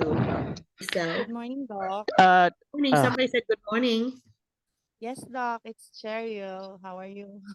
I'm okay, Cheryl. What, you're new, right? I didn't know, Doc. I've been. Hey, you've been here. I've seen your name face now. Yeah. The last time, last 2 weeks, I did not make it because we have event. Yeah. Okay. Do you have your Yeah, camera? so- You can turn on. You can talk to us. Okay. Hello, Doc. Yeah. Oh, hey, there you are. Good job. Yes. Okay. Okay, quick tip for you, okay? If you're having your interview, for example, I am the person that is interviewing you. My first tip would be to make sure. Let me see your picture again, so I can give you some hint. I would have put you at the spot, but just make sure. This is what I feel like a broken record. This is what I always say. Always try to dress up like you are going to church. Okay, so make sure that you dress up. Like today, I should have put lipstick on. I forgot. But anyway, but for your, I mean, not for me, but this would be recorded also, by the way. So it'd be on YouTube. I'm sorry. No problem. Just you knew. So for men, do not do, sleeveless. No. Actually, Doc, it's my 3rd time, but this time I did not wear the last two interview that I have with you, I always wear formal attire. But this time, because I think I didn't want to ask you question, but since earlier someone asked regarding the experience, so I tried to ask you this question. Well, go ahead. And I'm not prepared. No, That's don't worry. why is I don't my explain dress. it to Yeah. me. It's about the actual interview. When you have the actual interview, be sure. I was impressed with this. There's 6 people that got interviewed by West Memphis. They're so ready. I mean, they're like, oh, wow, really look great. Joel, Erwin, and the 4 ladies. They look great. So I was like, oh yeah, good job. In my mind, I did not tell you, but I was thinking in my mind like, oh, look at them. So yeah. Yeah. We should be So what were you prepared. thinking? What's your question, Cheryl? My question is, I have an experience, Doc, for almost in public school, 7 years. Then this year, February, I resigned in public, and then by July this year also, I have a return teaching, but in private school. So my question is this considered still as currently teaching, even though I have a lapses? As when you apply and you're still teaching, I think it'll be okay. Maybe. I don't know. Okay. I Yeah, don't know. that's I my hate to tell you concern. that, and then I am not sure actually, but if it was me, I would be looking at currently means you are teaching now. When you Okay, Doc. apply, you're teaching Yeah, now. that's my I got confused because I applied in Green Heart Uh, and I was ligwak. you were what? Unfortunately, yeah, I was not eligible for them. So it is. So you Yeah. are correct about asking that because I'm not sure. So that is Yeah, correct. And that's if why you have I'm a lapse in the asking. year, they don't accept it. Okay. Well, they would Okay, be more. yeah. Their answer would be more updated than mine because they're actually an agency. And Yeah, so but for they did not, J1 but visa, yes, Doc, but they did not tell me the reason why I am not eligible. That was my thinking that maybe they are not accepting me because of the lapses. That was my thinking. I uh-huh, don't know if it is really, but mostly of the teachers that I've been asking that are already teaching in the United States, uh-huh.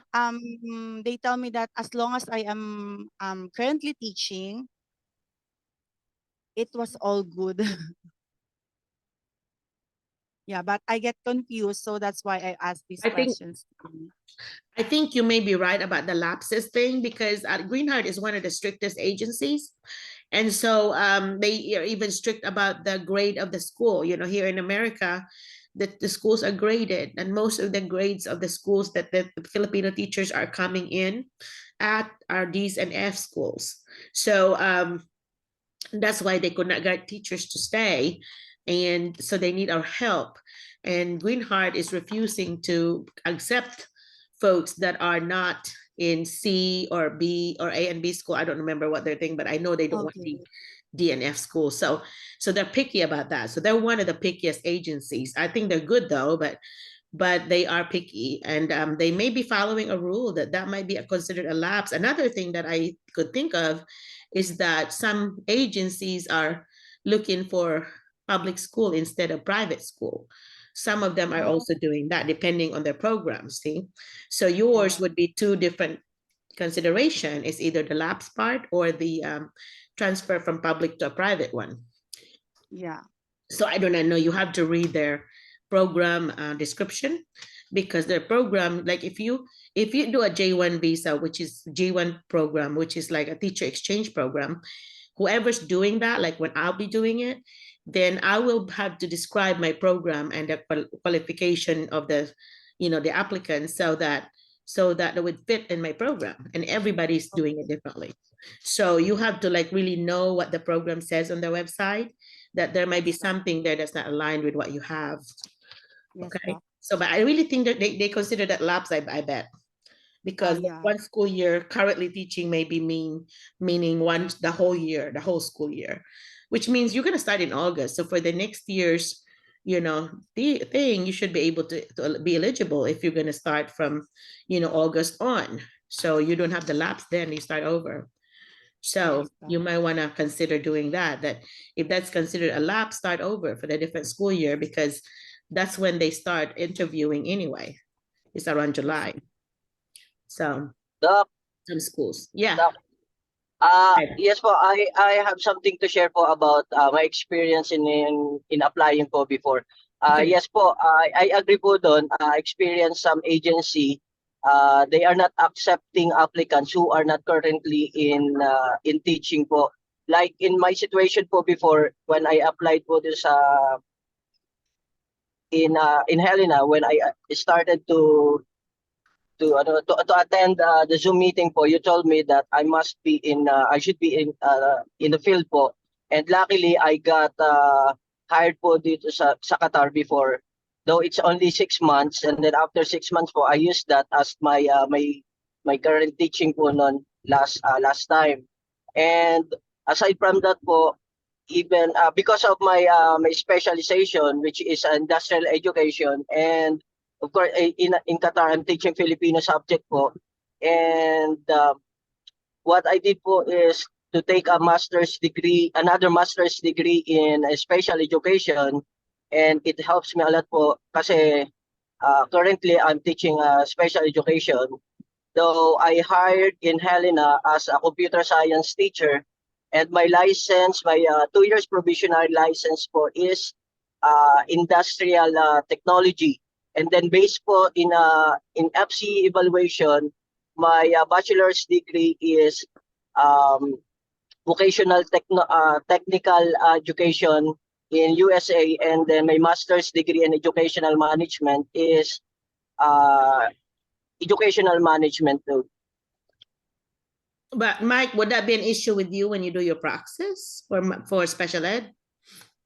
No po, because there are currently working po dun sa APL ko as a special education teacher po, and we are waiting for the decision of the ADE po, because I think they justified po na we don't have teacher here in special education, and I'm currently taking my master's degree in special education. So those are the paperworks that they are working for, and they use it to justify my position. So you under a waiver, which is 2-year waiver. So you have 2 years of you are given 2 years to finish that. So are you gonna meet the 2 years, Mike? Yes po. Okay. Yes po. And I'm so excited nga po because if they will release my another license, so I will be having a 2 license po. One is in industrial technology and one in special education. Yeah, that's good. Multiple license. So anyway, so if you are teaching, like if a school is really desperate and they really want to hire you and you're not in the field, you're not in that area, the school can actually do paperwork that's called out of level or out of content area paperwork from the Department of Education, Arkansas Department of Education, or ADE. They will file up some paperwork so that they won't get, written up. They won't get a warning. They won't get flagged that they have teachers that are teaching without their license in their area. So it's a lot of paperwork for the school. So that's why some schools do not want to mess with it. But some schools may be desperate to hire somebody. They really like you, and they want to give you the 2 years to finish it. Like I guess that what happens to Mike, so that could be the case as well. So there are different cases, and it's different depending on also the relationship you have with that administrator. If the administrator really has a good relationship with you, they will work with you. So that's the trick to it. It's just at least Sir Mike gave a hope. On January, I'll be in 6 months teaching experience again. Although I have been teaching for 11 years, Doc. This February, I just decided to resign and then come back to teach again in July. Yeah. It's not really gonna be so quick anyway, because in the middle of the year, there are not very many schools that would actually hire in the middle of the year. Like for example, the West Memphis branch, they're hired for the next school year. So we have ourselves the next few months to process the papers, and they would be here hopefully by June or July.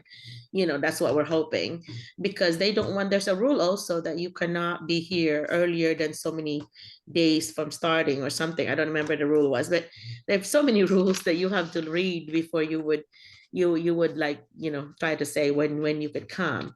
I just know that after they have their requirement met, they get the visa, and then they will get their interview in Manila.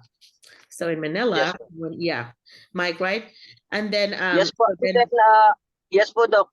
And you still remember po, Helena filed the petition po last September, and we received po a notification from Miss Mills last on what month is that? I think November, and there they are requesting for RFE, request for evidence po. And hopefully po, the USCIS will not request or ask for a justification that they really need the position po. And if mangyari po yun, they will be, they can go to the embassy po. And then if the USCIS will release the petition or the notice of action, so they can go to the US embassy po for the interview and file for the DS 160. Yeah. And yes po, and it will be very fast po. For Yeah. those who are outside the Philippines, so no need for them to apply for the OWA and POEA. But for those who are in the Philippines, you need to wait for the POEA and POLO, because we need to verify, or the POLO here in Washington, they need to verify your contract, like what we did, Doc Podon, to Miss Johnson and Miss Clemente. We sent some of the paperwork, the verify, all the documents to the Polo po, and then after the Polo, I think they email us back po that they received the paperwork and they stamp it and they approve po, and then they agree naman po, and then they allowed Miss Johnson and Miss Clemente to travel while the papers are pending. Yeah po, are pending. Not actually pending po. Actually, the papers po they sent it already in the Philippines, and according to sa Polo ang POEA, they will give, or as long as the who is that, the employee I think gave po na authorization that they will be the one to give the original copy to the Polo po. Okay. Now, tell me what the meaning of POEA and what the meaning of POLO. Tell me. The Polo po. What does this mean, POEA? Philippine Yung Philippine Overseas Employment Agency? Ang mahina po ako sa akakuan. Yeah. Yes. Philippine Administration. Administration. Yeah. Okay, I gotcha. Yes, yeah, administration. And then Polo, Mamirna, help me. Polo is replaced by DMW now. What is it? Polo is replaced by Department of DMW. Migrant Workers. Yeah, the migrant worker, yes. Okay, so DMW. Okay, so it's not called Polo now, it's called DMW there now? DMW now. Department of Migrant Workers now, Doc. Okay, so how about the clearance that you have to do from your school in order to get out? What do you call that? The clearance po, I think it depends. For those teachers who will resign po, they need also, yung sa mga central office, division office, they need to secure their clearance po before they leave. Okay, so those are the three, are those the only three paperwork they need? The clearance from the school and the different units, and then the POEA, and then Polo. Those are three different things. Yes po. Okay. And then for those who are in the Philippines po, they need to undergo medical, and according to Ms. Clemente, medical po is one of the requirements po ng OWA. OWA. Now what is OWA? OUA? OWA? Yeah. WWA. Okay, what is overseas. overseas? Overseas. I forgot the po, Doc. Okay. So there's a lot of they have a Overseas lot of workers. acronyms. That's Overseas Workers Welfare Administration. Welfare, Okay. welfare yeah. administration. Okay, so those are the things that you need then. So medical, and Mike, you also said something about if they can pass medical because of the TB thing. What do they have to do? Yes po. Yes po, Doc. According to Miss Clemente also po, they are very strict po, especially po if may sometimes naman daw po TB lang yung tuberculosis lang naman po. Medyo they very strict with that. And then the rest naman po, if it's curable naman po, it will be it's not a problem po. So if you get denied Okay, on so- the medical, what do you have other options? The let options me- po, yeah. I'm sorry. I think if po gano'n mag-fail at hindi po mapass po yung medical, I think we need to the West Helena, the West Memphis need to have a backup teacher po pag ganun. Backup Okay, what? so Dr. Merlina, let me add some information about that tuberculosis case in the Philippines. Thank you, So Doreen. before I got here in the US, so I had my medical exam at St. Luke's Medical Centers, and it is correct that the US won't accept you here in the United States if you don't pass the tuberculosis test. Mhm. Now, if you have some problems in your chest, you will have a thorough examination to that. You will have your sputum tested, and if they see something in there, you need to have a culture test again, and it will take or delay your application for that. So it may take you 3 to 6 months for you to be healed, and before they get up, you will have your what do you call that one, interview at the US Embassy Manila. So further explanation to that, you will not have your interview at the US Embassy if you don't pass your medical test, especially the tuberculosis. The medical. How about the background, Doreen? The background. What do you mean the background check, ma'am? Isn't that part of it too? The NBI clearance? Oh yes, of course. You need to submit a clear background check. The USCIS conducted a background check in the Philippines as well in the US if you have a clear background to that. So if you are working overseas, you need to make sure that you will provide police clearance. So whenever country you are in right now, and also you have to provide NBI clearance as well in the Philippines. Yeah, there's a lot of paperwork you have to do. Exactly. Hi, Doreen or Mike. Doreen, well, it's fresh in my mind. I need to ask you to email me the requirements if you don't mind, so I could help this West Memphis bunch on the list. So can you list me those, Thank you, please? Doc Merlina. Thank you. Yeah, because I need to send it to them. And, Yeah. and to talk about West Memphis, I have Erwin is here. I was looking for you, Erwin. I've talked to all of them except you. Tell me about your Yeah. experience on the West Memphis. We need to greet po Sir Erwin a happy birthday. Oh, happy birthday. Happy birthday, Sir Happy Erwin. birthday to you. What a good Sir birthday. Erwin. And you have an Happy early birthday to you. present by being hired to the US, Erwin. Hello everyone. Hello, Hello. Doc. I was really busy entertaining. Are you drunk? I'm not drunk. Partying? Were you partying, Erwin? Doc? Were you partying for your birthday? Oh, sort of. I'm talking to Part of I'm our talking culture. to That's I'm part of our actually culture, talking to don't my worry. visitors, and I'm actually worried about this schedule because it's really scheduled on my birthday, and I don't know what to do. I don't know how to cut myself Yeah. going to different parties. Oh, wow. That's a good problem. That's a good college problem. parties, Yeah. and this birthday party. I don't know how to cut myself. Oh. Well, looking back to the interview, how am I? What am I going to say? I think I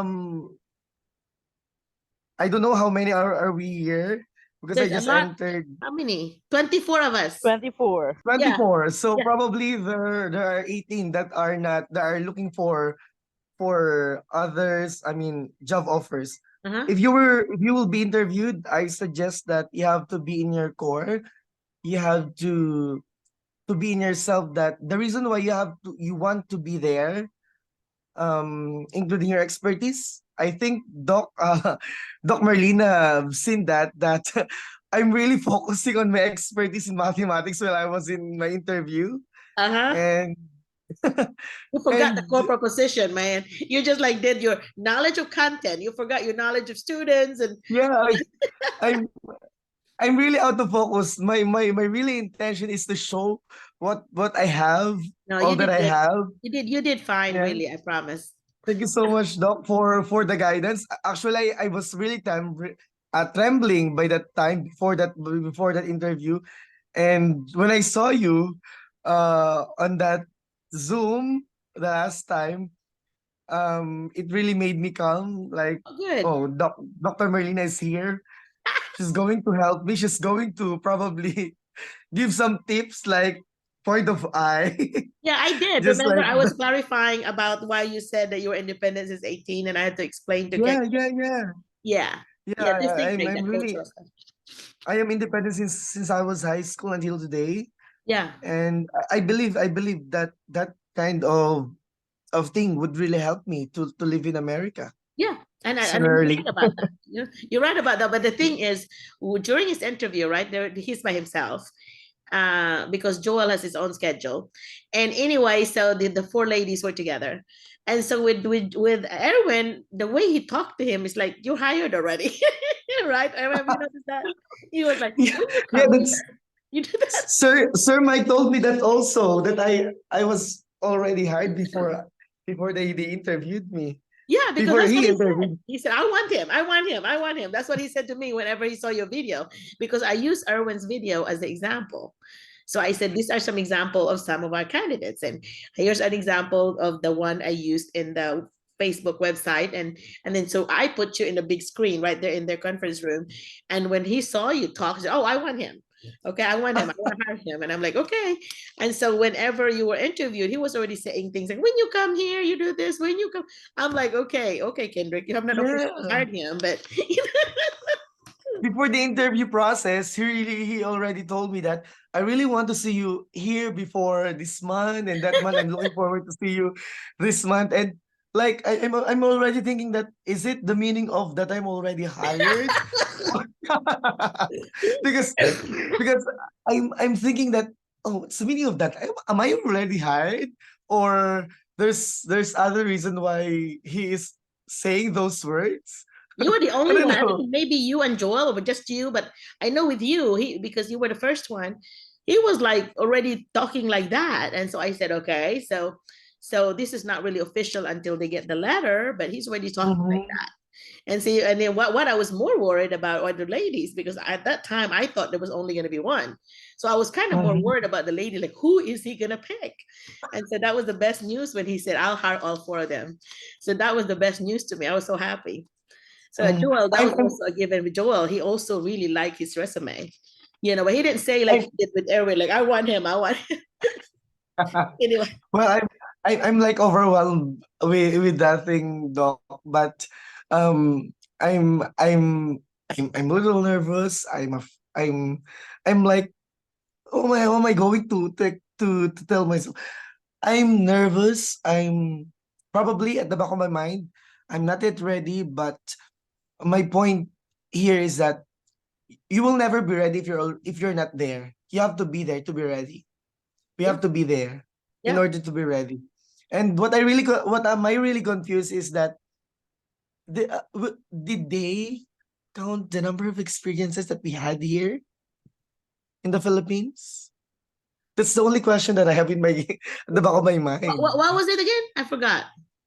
The number of years of experience in teaching here in the Philippines, did they count that also?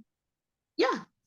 Well, I don't know. Different schools do it differently. Some schools would count it. Some schools would do the whole thing.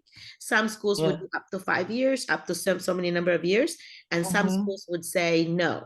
It has to be the U.S. experience. So it's a school decision, and so you just go with how you can tell that is you go look at their salary schedule in their website. Go to their website. There's a board, required, paperwork, and look under salary schedule, because in the salary schedule they would say from out of state or out of whatever, they will take so many years of that. Yeah. The best school, that most of the schools though would just take it, like they will give you that credit. So, but I think what he did was, in order for you to be, he acted like you just beginning year, because 50,000 is the beginning starting year here, and so that's what he offers everybody. And so in the past, you would have been starting in the 39, 40. So you're actually 10,000 more than what it was. The new law says everybody has to start at 50 in Arkansas. That's a new law in Arkansas, Learns Act. So you have a good timing. You were under that law. Yeah. Doc, Yeah. Yes po, yung 50,000 po is for as a starting nga po, I agree po dun sa sinabi nyo.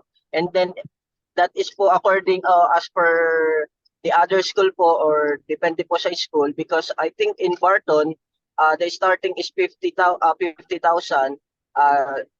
regardless po ng experience mo in the Philippines. And then I also asked that po to Ma'am Leslie, and then according to her po, the experiences will be counted if it is a US experience po. And then in in Helena po, if you have master's degree and doctorate degree, you will receive additional 1,500 for master's degree, and 2,000 or 2,500 po for if you have doctorate degree. Yeah. So it's 52, 53 like that po. Yeah. So I think that's depending on the school and the budget that they have. So yes. So yeah, most schools don't though. Everybody's just starting at 50, which really is not fair to those that have lots of experience. And that's why some people are actually retiring early, the locals, because they thought that was so unfair, that if they have 10 years, 15 years of experience, and that's usually about $600 a year. So that should have been about 9,000 more. And they're now starting at 50. So that's not fair. And so some of them are really not happy about the new act, although the new teachers are happy because they get 50. One of our Filipino teachers was doing 39,000. And then whenever the Learns Act came, she became 50. So she had an $11,000 raise. So, and then in my school, they give another 5,000 for a bonus. So, and some schools also, they do it differently. They get creative on it. Like one school that I know close by also gives like retention bonus. They give 10,000, but in order for them to stay, they would say 2,500 for 4 years. So every year you get 2,500 extra if you stay in that school. So they call that retention bonus. So if they have extra money, they get creative on how to give it to the teachers. And that's how they decide to do it, is through retention bonus. Or I think Barton at one time had a sign-on bonus. Like some schools would say, okay, we have a sign-on bonus of 5,000 because you are hired by us, you get 5,000 to start. So depending on how much, what's available out there fund-wise, so there could be some extra that would pay. Just remember that if you're under H1 visa, H1B visa, your visa fees will be, everything related to your visa stuff would be paid by the school. So all 6 of you won't have to worry about the visa fees, which is about $6,000 by the time you pay the 2,500. So the school saving you 300,000 pesos because you're H1B. Because for J1 there's no rule about the J1. You can either pay for the whole thing or it could be half by the agency. But a lot of times the agency is having the applicants pay. So just remember, H1B is saving you a lot of money because the school has to pay if you're H1B because they are the sponsor. Yeah. Yes po, Doc. Sorry po to interrupt you again. Doc, can you please po clarify yung limit po for each district to have H1B petition po? Because I think if you still remember po, if the school district will hire more than 5, the other teachers or the 6 or more, they will required or they need to hire an agency?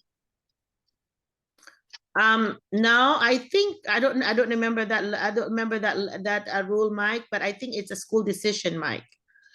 They have yeah, I think that's a school decision because they think it's too much trouble for one person to process. Well, an agency, they think that an agency would be easier, but really it's not, because for example, if Miss Mills' school, if your school had hired an agency, Miss Mills still have to come up with all the paperwork because the agency is not going to be able to come up with it. She still has to do the same work. but the agency gets about $6,000 each person. So you just got saved 24,000 because I was the one helping, not the agency. So yeah, I think that's what it is. It's a choice of the school because Mr. Kendrick was already stressed about the paperwork, and we had just started. And so she said, well, Merlina, all this, and if you were not here, I was not going to do this because this is a lot of work. And I'm like, yeah, it is. But wait a minute. I just gave you steps. I told you that this is the things that you need. After that, I'm going to help take care of that with the teachers. But you have to come and up also with, also the way we process our papers are different in the way they will process the papers, like the job offer or the JO, the job offer we just send them the soft copy, we scanned it, signed, and send it to Miss Mills. But in West Memphis, they need to send the hard copy of the signed JO, right? Yeah, some of them did electronic copy. That's why I told them, ask them if that's acceptable. But I don't know. Anyway, just follow what they want. I mean, because each school really has their own rules. So follow the rules. Yes, but yeah, because everybody's different. But anyway, yeah, good observation, Mike. You're right. But those are little bitty things that you don't worry about. Those are not really big to me, because if you just gather this paperwork that I gave them the list of, and then Mr. Hendrick also got a list for him to do. Like I talked to him yesterday, and I said, well, after you do this paperwork where you have to publish the work, you have to publish it with the newspaper, with the website, and post it in your school and have pictures of those. It has to be for a month. And then when I will see him, I think he wants to see me next Wednesday. So next Wednesday, I said, well, then you need to talk to your Department of Labor person, because we're going to have to file, if you get those paperwork gathered, your job fair, he did all these recruiting things. Then if we get those gathered already and we got the dates that we wanted, like at least a month, then we can start the paperwork or DOL, which is PERM, your labor certification, LCA. Once that's approved, and it took about a week. If you read online in the immigration attorney's website, it's always like 2 months or more. It didn't for us in our case. It was like 5 days to 7 days or something. It was approved. And well, at first it was disapproved because we didn't have enough paperwork. And so then they said, we need more paperwork. And so Miss Mills was so sad, because I said, oh my goodness, it got disapproved. And I said, Miss Mills, don't worry about it. We can resubmit whatever they're asking, and then it should be okay. And that's what she did, and it got approved. So, she was like, oh, panicking, was sorely heartbroken, because we worked so hard and then it was disapproved. So we turned it in, and 2 days later we got approved again. So we got approved already. And so then we used that paperwork in order to go with your paperwork on your visa stuff. That's why now I gave the 6 folks a list of things they need to gather, because some of those things, actually, I'll be needing them for your LCA. When he does the LCA, the Department of Labor things, I'll be needing some of this paperwork. I need to put asterisks on those. So you need to gather them first. Like the TOEFL, you can do that later after you've done the other ones, because that is for your licensure when you get here. But the FCE, for sure, you need to get that done already. Okay. And if you keep your receipts, if you have extra money, I'm going to try to push. I do not know what he says, but I'm going to try to make sure that see if you could get reimbursed. That's what other schools do. As long as you have a receipt, like Abby and Leslie, that's what happened to them in their school. If you have the receipt of what you spent relating to your visa things, then they will reimburse you as long as you have your receipts. So do not throw those receipts away. Okay, so keep those receipts, and then I'll try to help and see what he says. I would not know budget wise what they have. I just know that they have to pay for the visa fees, which is about $6,000. So anyway, and your fare. Doc. Yeah. I have a question about my FCE, Doc. I am about to apply for my FCE, but then as I have replied to your email, I only have 12 hours of my master's degree. So is it okay, Doc, that I'm not going to include my master's degree for the FCE because it will take a bit longer? Why won't you include everything already? Because it will help it make your make your conversion there better, because you will have extra courses there for consideration. I would include everything, Giselle. Okay, Doc. Thank you, Doc. unless you really think that you're going to get the rest in a few months, in a month or two, then that's different. But for the requirement for West Memphis for you, we're talking February, we're sending it. So if that's the timeline you're going to be looking at. Because if Okay, you're Doc. going to be Thank you, under Doc. the quota, if you're under the quota, it has to be turned in by March. So that's why a month before, I was thinking we need to send it ahead, because if you're under the quota number, we have to get it in. I think there's a 2-week window in March.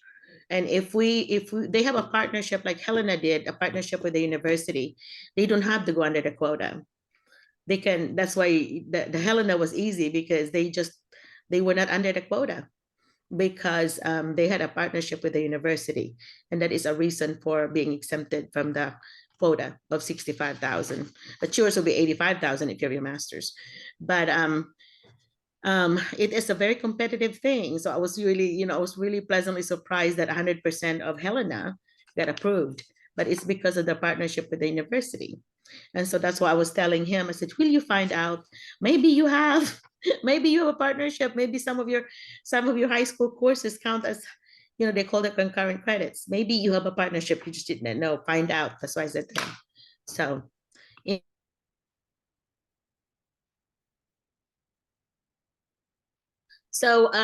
so that's where we are. Okay. So Erwin, Joel, and the 4 ladies, Fran, Girly, Giselle, and Marlene, congratulations again. And I'm looking forward to your stuff being sent to me. Okay. So you have that list that I sent, check it off, and then send it to me. Because I have a folder for you. Okay. That way, Okay, it's Doc. complete. We can tell Mr. So much, Kendrick. Thank you, Doc. Not stress him out. Okay, Doc. Yeah. Thank Who else you. did we need to talk to? Because I have 23 people now. So we have, who else? I hate for you to be here listening to this and then you didn't have opportunity to talk for a little bit, even just to introduce yourself. I would like Jamila. to Jamila is new here, ma'am. Who?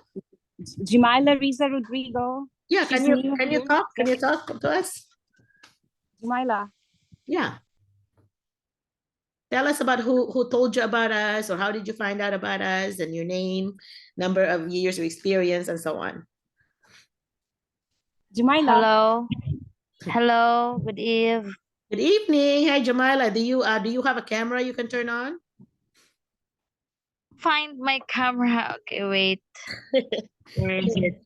Jamila, where are you in the Philippines?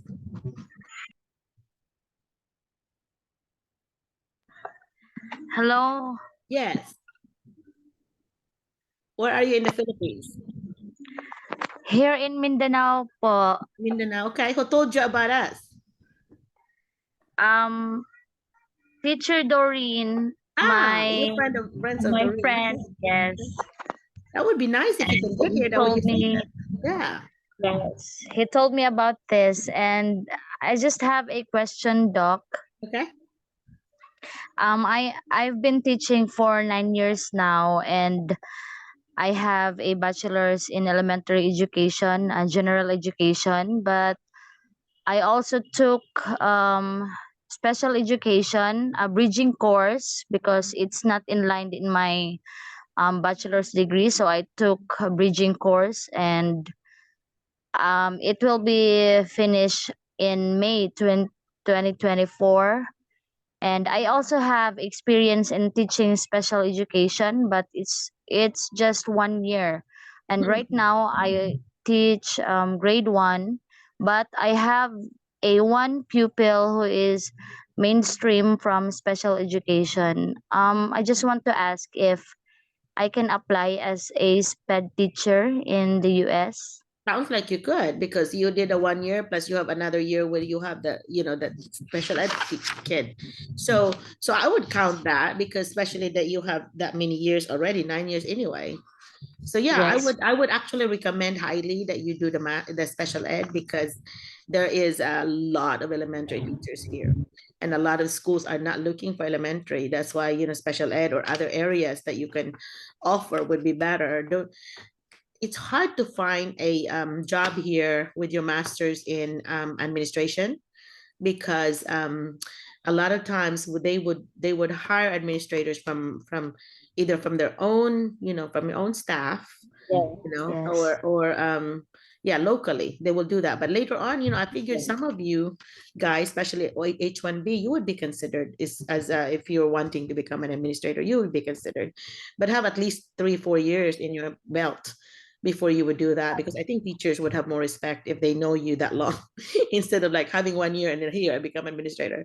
I put in my time. I had 15 years of teaching before I even thought about wanting to become administrator. I felt like, I have this 15 solid years. I feel like there's something I can do to help these teachers because I have taught all the grades. I've taught all nearly, 10 and 12th grade were the only ones I did not teach. And so when I became an administrator and it was junior high, 8th and 9th grade, they knew that I have taught those grades. So that kind of adds to your credibility too. But I've noticed that a lot of the Filipino teachers have their masters in administration. So if you have already started like special ed, I would recommend you finish it. I'm not saying you have to take another one, but here we don't usually have 2 masters. We usually do like after I got my master's, I went to specialist. And after my specialist, I went for my doctorate. So I kind of did, I graduated 4 times, but I did not do like double masters or anything because I just went ahead and went to the next level. And so right now, when I teach at ASU, I teach the master's level and the specialist level. But that's what we do here. We usually do not have 2 masters. Having a 2 masters, when you look at the resume, is impressive because we just don't have 2 masters. That's very rare here. We just go on to the next level. So yeah, that's also impressive. Thank you, Like, oh my gosh, 2 masters plus a doctorate, So it's very impressive to me when I see that, and I'm sure the other administrators here feel the same way. So they have lots of expectation for you when you have that. Yeah. So good question there. Thank you. Yeah. Hey, make sure answering that my you question. send me your resume and cover letter if you want to be in my list, and also you'll be included in this distribution list. You will always be invited. So make sure you send it to me, okay? And if you need Okay, help, thank you, Doc. But yeah. I still have to. I don't have my FCE right now. No, you don't worry about those right Probably now. on my Right now, TR. resume and cover letter are the 2 things that you Okay. send me. Okay, the other things you can do that whenever you're hired.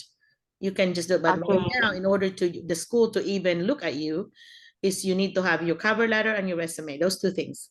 Okay. Okay. Thank you, Doc. Yeah, some of the folks already have their 3 letters of recommendation, and that's really important too because they read about you that way. But right now, like in West Memphis case, they really was just wanting teachers. They just wanted the resume and the cover letter. And so yeah, get those 2 things to me, okay? All right, nice to meet you. Who else want to talk? I see Doc, Ma'am Ryan. Joanne. I see Ryan Labiol here. Ryan, do you want to talk to us? Joy Fuentes is Hi, here. ma'am. Hello. Good evening. Yeah, good evening. Hi, Merlina. Hello. Good evening. Good morning. Yeah, I remembered you. Okay, well, I wasn't able to attend the last meeting because I was sick at that time. Oh, I'm sorry. I But hope you feel better now. I have joined again this meeting because I find it very helpful. I find it Good. very interesting listening to those applicants who have already have their job orders. By the way, Doc Merlina, the person that introduced me to this meeting is I don't know if you knew her. That was Mom Harvey. Oh yeah. From Oh, I she's just saw her. I just saw her like a week ago. Before I went to yes, Vegas, I Mom went to see Harvey. them at the apartment. Yeah. Yeah, I Yes, help, Mama. I help Harvey. I was the one who recommended Harvey. I actually called the superintendent about this, the principal at the time, I think, about her. And I'm like, I have a very good high school science teacher that you might want to hire. And they hired her. So and I got to see her. That was like, oh my gosh, I kept promising to see her and I never had time. So she was here beginning of the school year, and I just now saw her in December. So it took us about 3 months, 3 or 4 months to connect, but it's okay. We got connected. So Yes, anyway, yeah. by the way, Mom Harvey is my colleague, my co-teacher in my previous school. Okay. And I'm so happy that Mom Harvey is learning in the United States. Mhm. And yes, what's new? Yes, still I am still in the process of sending my applications, and I'm waiting for Actually, I have already sent my resume as well as my cover letter I to remember. them. I have it. Yeah. I recognize names, although I have more than 300. I usually recognize names or faces. But so if I see Yes. somebody like, oh, I don't know. If you only attended one or two, I may not. But like Giselle was attending nearly every one of them. I have 60 Zooms already. And she must have attended like 57 of them.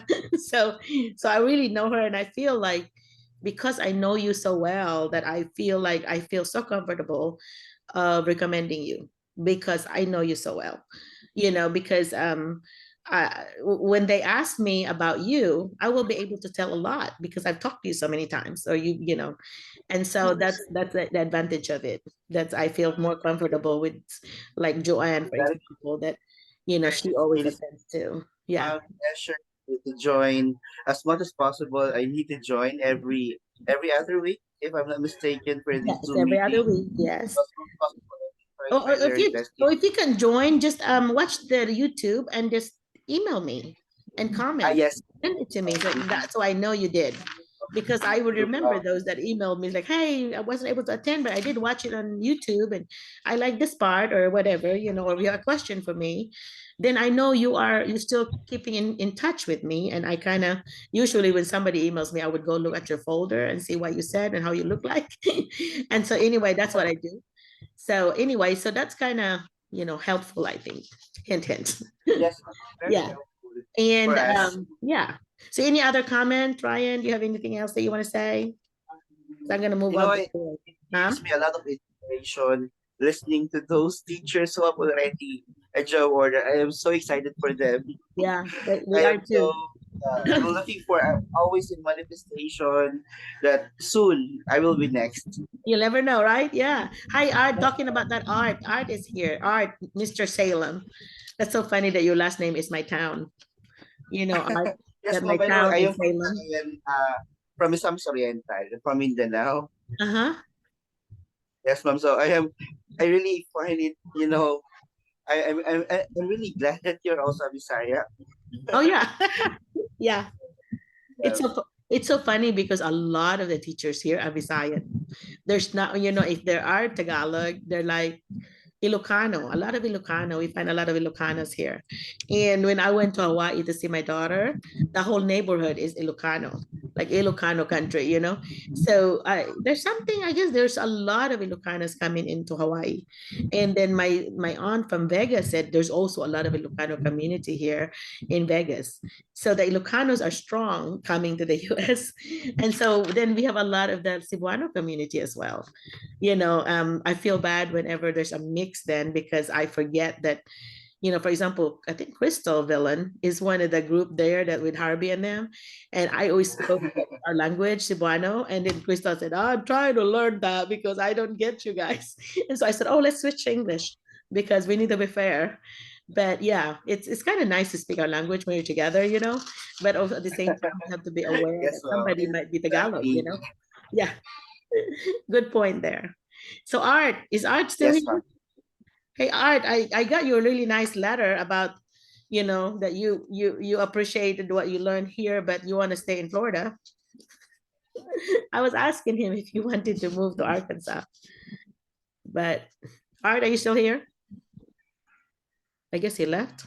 Anyway, so I saw his name earlier, but anyway, so Ryan, thanks again for talking to me, and I'm going to go to Joy. Joy, do you have any comments? You need to be on at least a sentence or two because I take pictures of those that are talking and I put it on the Facebook one. So if you attended and you're not there, that means you didn't talk to me. So I tried to get a picture of people that talked. Hi, ma'am. Good evening. Yeah. Need to also the Diana, I thought of you. I was talking to Betsy. I said, I really enjoyed knowing your cousin. Yeah. Yeah. So thank you, Diana. You've been becoming a regular too. So thank you. Anyway, so Joy, do you want to talk so I can talk to Diana next? I guess Joy's just wanting to listen. Yeah, Dr. Merlina, I think Teacher Romel is ready to talk. We Okay, also go ahead. have Thank you. Thank you, hands Diana. raised Yeah, from thank Teacher you. Doreen and also Maria Narciso Torres. So I guess we'll start first with Teacher Romel. Yep, go ahead. Okay. You Thank you. and Go, Teacher Stella Romel. Nelson. Would you like to Yeah. ask questions? Okay, go, Teacher Romel. Your turn. Hi, ma'am. Good evening po. I'm actually the husband of Teacher Cherry. Okay, I'm currently okay, good. teaching. That's funny that you call yourself Um, teacher there and a name. Yeah. Okay. yeah, I'm actually teaching here in Thailand. So I'm a math teacher here and been a teacher for almost 11 years now. Okay, and you high school math?